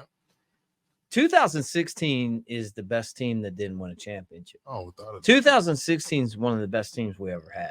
I still say if Sark sticks with the run game, we win 2016. If Stark would have just been, if it had been his job, we would have won. Damian Harris got hurt, or was it? I think Bo got. It was Bo. Bo got hurt, got and we went away from the run game. Yeah, right. That. But Damian Harris was running hard. I know. He was going crazy. I was like, bro, we stick with the run game. That's an easy championship. Because I was there with my buddy. About it. I was there with my bad luck buddy, man, and then that's why I don't go to games with him anymore. Sark, you owe me a national championship, by the way. But you got to admit, it should have been 3 natties and 4 SECs. I know Sark. that sorry. team though of all the Alabama teams, 2016 is the best team that didn't win. Yeah, without a doubt. And the play at the end of the game was a pick play, and they should have flagged it too. But it was kind of like when you're just kicking everybody's ass, they're not calling it just because it's like, you know. Yeah. When did they start really calling the pick play? Because I felt like it all of a sudden. Well, you got to go back and watch that shit over and over again, and you're like, that's not even a fair fucking play. People used to never say anything until like 2014 or 2015 about it. But I mean we used to try to run it all the time, all though. Of a sudden, if somebody was wide open, you hear all these casuals say, "Oh, it's a pick play. It's a pick play." Yeah, it's like you run out and you look for that, but you get to the next level, you would expect the officials are going to get that right. Yeah, man. But I mean, let's think about how many games officials have ruined, though. Like, no, I know. You know, it is what it is, because that was most definitely a pick play. I mean, not even like it wasn't even close. It wasn't even close, man. Like, that's the fact that you don't even call that tells me something. But I saw them running off the field at the end of that game. You got some Tennessee from 2021 vibes from that one. Mick thinks the Tennessee game, and what was it, 21? The one we lost. 22. It's 22. Last year. At Tennessee, yeah, 22. Of all the losses, he thinks that one was rigged. It was Vegas. All I'm saying is this. That's all I'm saying, Shank. You had to take the glasses off. Shank, that's all I'm saying, Shank. I'm just telling you. Go back and watch that. I'm right there with you. I'm not. It isn't the LSU game. It isn't the Auburn losses. That play, that game wasn't officiated like that Tennessee game. The end of that game was effed up because they should have called that. But that Tennessee game was, somebody had a lot of money riding on. Oh, yeah. Well, the interception under should have won it. The Alabama not covering across the field. When Kool-Aid made that interception on a 4th down, toss up play, like the guy's just lobbing it up in a group of people, and the guy from over here 30 yards over is calling the penalty. Oh yeah. The hit on Bryce Young, when they send us a book every year, it's like, well, we're going to call this, and this. And then you go back and watch it. And a guy comes in head first. Yeah. The helmet I've ever seen. I mean, that always gets called. Every time, man. Watch the NFL now. Like, they breathe on somebody and they get a penalty. That's the Bama bias for you, man. Yeah. People can say it don't exist. And people I get texts all the time, though, from like LSU people, and like, LSU people think that it's because those corn dogs you gave away. Yeah, something in those corn dogs, man. You gave those corn dogs away.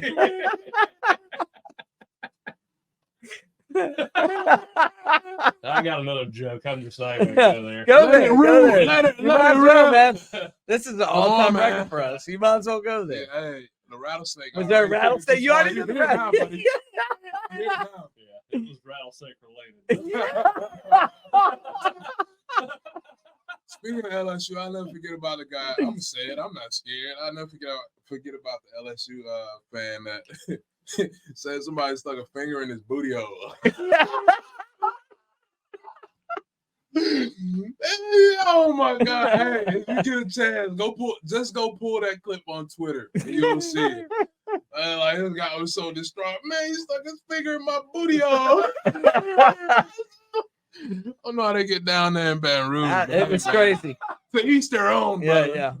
To each their own. The incident that happened at the Crystal on Bourbon Street. You guys know about that, right? Oh no. That Oh, guy that yeah. went to jail because somebody LSU fan passed out and somebody teabagged him. You know about that. All right, I'm not gonna blame all LSU fans for that one. That sounded like a personal preference. That went over the line. I saw the CCTV of that one. That went over the line. I'll admit. Harvey Updike one and Teabag Man 2. Harvey Updike is the most insane story, dog. I know. It's just like That's what made Paul Feinbaum. I know. That's when I knew like Bama fans were unhinged. Yeah, that's not what I want, man. That I is like unhinged activity, dog. That was the Feinbaum. That's what I mean. I know you have because you're in media, but I mean, no one really followed Feinbaum until that moment happened. It was a national story. Did he ever kill any of those trees? Oh, well, they replaced them. They did? had to replace them. Really? Yeah.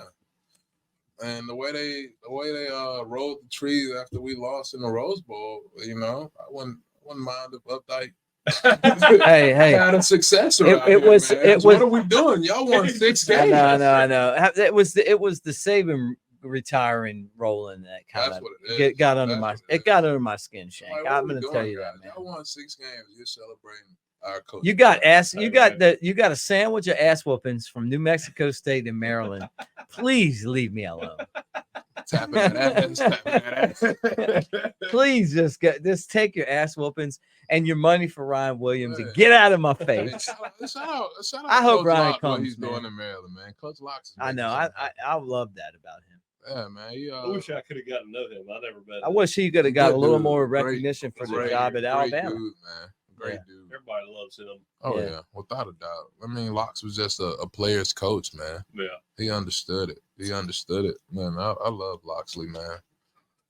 Man, he's doing great things at Maryland. Took to his little brother and, you know, implemented a system there that he thrived in. I think he did a great job in Maryland. So shout out Locks. I think everybody knew he was going to be a head coach pretty soon. I feel like you can say that about any coach that coached under Saban. Yeah. Like that's how good the Well, staff were that he put together. You know? Yeah. You don't get hired by him unless you got potential to be a head coach. Yeah, expect Cochran to be a head coach one day. It's I coming. can see that. It's man. coming. Who wouldn't want to play with a guy with a contagious energy like that? Oh, man? yeah. Yeah. I mean, I've never been around. I mean, I wasn't around anything else at Alabama. Man, I tell you, somebody that drove that program in the right direction. Yeah. I mean, even the guys that had a hard time with coaching and structure, and I mean, he'd bring them in, even though he was hard as hell on everybody. He'd bring them in and have a private conversation with them. You know, you'd see guys that would walk into his office and talk to him one-on-one that wouldn't go to anybody else. Yeah. You know, One thing about Cochran, man, like, and you don't see in a lot of coaches, Cochran could relate to anybody. He was a Louisiana guy that could just like relate to anybody, no matter where a kid came from. You know, you brought him in. If you talked to Cochran, you'd leave out feeling better than when you went in his office. Oh, for sure. And he was just one of those guys, man. And so, big shout outs to Cochran. Yeah, gotta love him, man. Gotta love guys like that. No doubt. Those are the type of guys you need on your staff, man. I'm happy he's doing well now. You know, got some stuff together. fix some stuff, and he's doing good now, man. I'm happy for him. Well, let's wrap it up, man. 2 hours and 45 minutes. This is an all-time record. This is an all-time record. I love it. I love it. That's like a Rogan podcast. This has been great. I loved it, man. I mean, I was excited about Shank coming, and you've lived up to it, Shank. Y'all don't even know, man. I could do Shank, this. I could literally do this every day, man. Shank, I've been a fan. Like, I'm not a fan of. Yeah, I mean, you're always welcome, dude. It's on y'all, man. It's on y'all. I'm more than happy to come out. That's another thing. I told you, I was like, he told me you were coming. We sit there and we talk about, your teammates at Alabama or wherever you've been. When I text Shank one time, he's like, "Oh hell yeah, I'll be there." Well, we were talking about your tweet, and then he's like, "I'm texting right now," and then you said he was coming. I'm like, "Okay." Man, like I said, I even vacuumed him. That's a brotherhood, bro. That we genuinely like each other. People don't even know. I went to Jake's wedding, man. Like I was at his wedding, bro. Like I was super happy for Jake. You know what I'm saying? Like, that's a real brotherhood, man. I appreciate him. I just like you on social media. I'm like, we've been talking about you for years. Shank Uncut is very much still alive. It may take a couple whiskeys now. Yeah. Look, it's been still great, alive, man. And I still watch college ball like everybody else, and I have my opinions. I'm just not as vocal about them as I have been in the past, man. But I feel like I tell people all the time, before I went to Bama, I was a huge LSU fan. I grew up in the Jamarcus Russell era. Oh, yeah. I grew up with his nephew. We were best friends growing up, man. And I was a super huge fan. And once I got to Bama and bought into that program, man, it's been diehard ever since. Like, I don't think I could ever root for anybody else. When people say, like, oh, man, as long as Auburn's not, fuck Auburn. It's just Thank you. Auburn, man. Like, I'm with you, man. And that's to the grave. I hope they lose to everybody that they play. Me I don't too. care who it is, They want to roll the trees when Nick retires. Yeah. Fuck them. Fuck them. Hey, what Malachi said, if they ain't wearing crimson, fuck them. Yeah. And I stand on that, man. That's it. That's it. That's the way to be. Yeah. That's how it is when you've bought into something and you've worked for everything that you've earned, man. And how awesome is it, like, going to Alabama, graduating from Alabama? Highlight them. I mean, I'm one of the first ones in my family to graduate, and I'm glad it was from Alabama. I'm a first-generation college graduate, man. Me too, man. Only one in my family to ever get a master's degree. And like, come on, it's amazing. Like, it's like man. Like the stuff like being that. From here, y'all know. Yeah. Big prideful moment. Oh yeah. Yeah. Oh yeah. Like that, being able to go to Alabama. Being from Alabama and win a national championship, that's like the peak of the peak. Yeah. For a kid from the state of Alabama. Yeah. Like, I understand AJ McCarron made it to the league. What was it? USFL, XFL, whatever it was. But people not going to remember him for that. This is what he did at Alabama, right? Yeah. And so, like, being a kid from Alabama, that's the peak of the peak. Well, I mean, better than that. Anybody that, like, was part of it. Yeah, anybody. Anybody. I mean, really, like, it's what's cool about college football is that it's the continuum. It's like it's the baton. The thing about college football that made it so special is that people had a different level of care for the fandom that they had in college sports. Yeah, I hope that doesn't end. Everybody's worried about. I know deteriorating. It's like a rattlesnake bite on your dick. You'll never live that one down, Jay. Ever. I have to make sure. Somebody's probably just going to quote me on that. Yeah, make sure. If that gets edited out, I got nothing to do with it. Even if it is edited out, be green, you're a dead man. Would never. Man, I had such a good time, man. Any final thoughts, Shank? Final thoughts for you, Shank? Man, final thoughts for me. All the guys that decided to stay and buy into the new coach and at least see what he's going to do. I appreciate you. I appreciate you for sticking to the standard. All my people at Auburn Bryant, and shout out to y'all, Cody Martin, Trey P, Mr. Sprinkle, Coach Sessions. Thank you for bringing me on. I really appreciate it. And There's a lot of Bama people at Alma Bryant, by the way. A lot of season ticket holders. I appreciate all of y'all and the love you showed, man. It feels like home in the Bayou, and I love y'all, and wife and kids love y'all as well. And it's Roll Tide always. Roll Tide. Jake, Full time. you got more than that. Come on. I mean, after Shank just gave that, it was amazing. All right. You know, side note, my undergrad is in communications. So I can tell. Don't hold it against Jake. I kind of He's like killing us over here. I wanted to be an analyst for a long time, man. No, I'm just a little too rough to be an analyst, man. You'd hate to have a guy like me doing color analyst. No. I'm love like, it. that guy fucking sucks. Can you imagine that in the middle of a Bama broadcast? Snap the ball. Rose Bowl Shank. Oh, God damn it, McLaughlin. This is game 14. Get the ball off.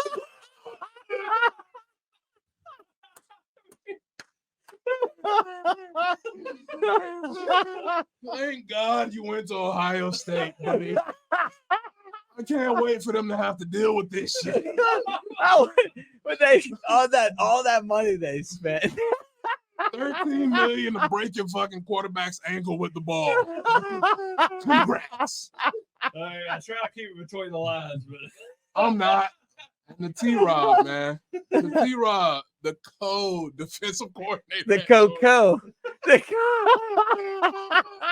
I'm not going to sugarcoat any of this last segment. That is the pussiest shit I've ever seen.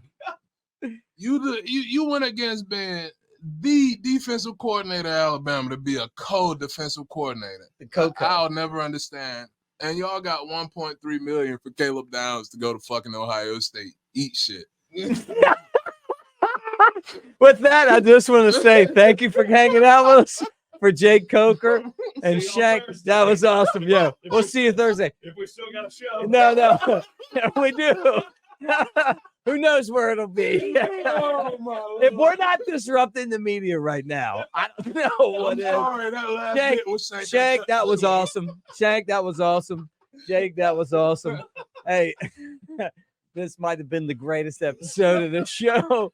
If you don't like it, I don't know what to say. But let me remind you guys that we're brought to you by MyBookie, mybookie.ag. Use the promo code that next round for up to 50% price match on your initial wager. And don't forget about my man, Lance Taylor. LT, Lance's lock. He's going to help you get fixed on the Ravens as they take out the Chiefs or whatever else is going on in sports right now. That was awesome. Guys, thanks for hanging out with us. Shank, I love you, man. That was awesome. Welcome to the show. It was great. Hey, Roll Tide.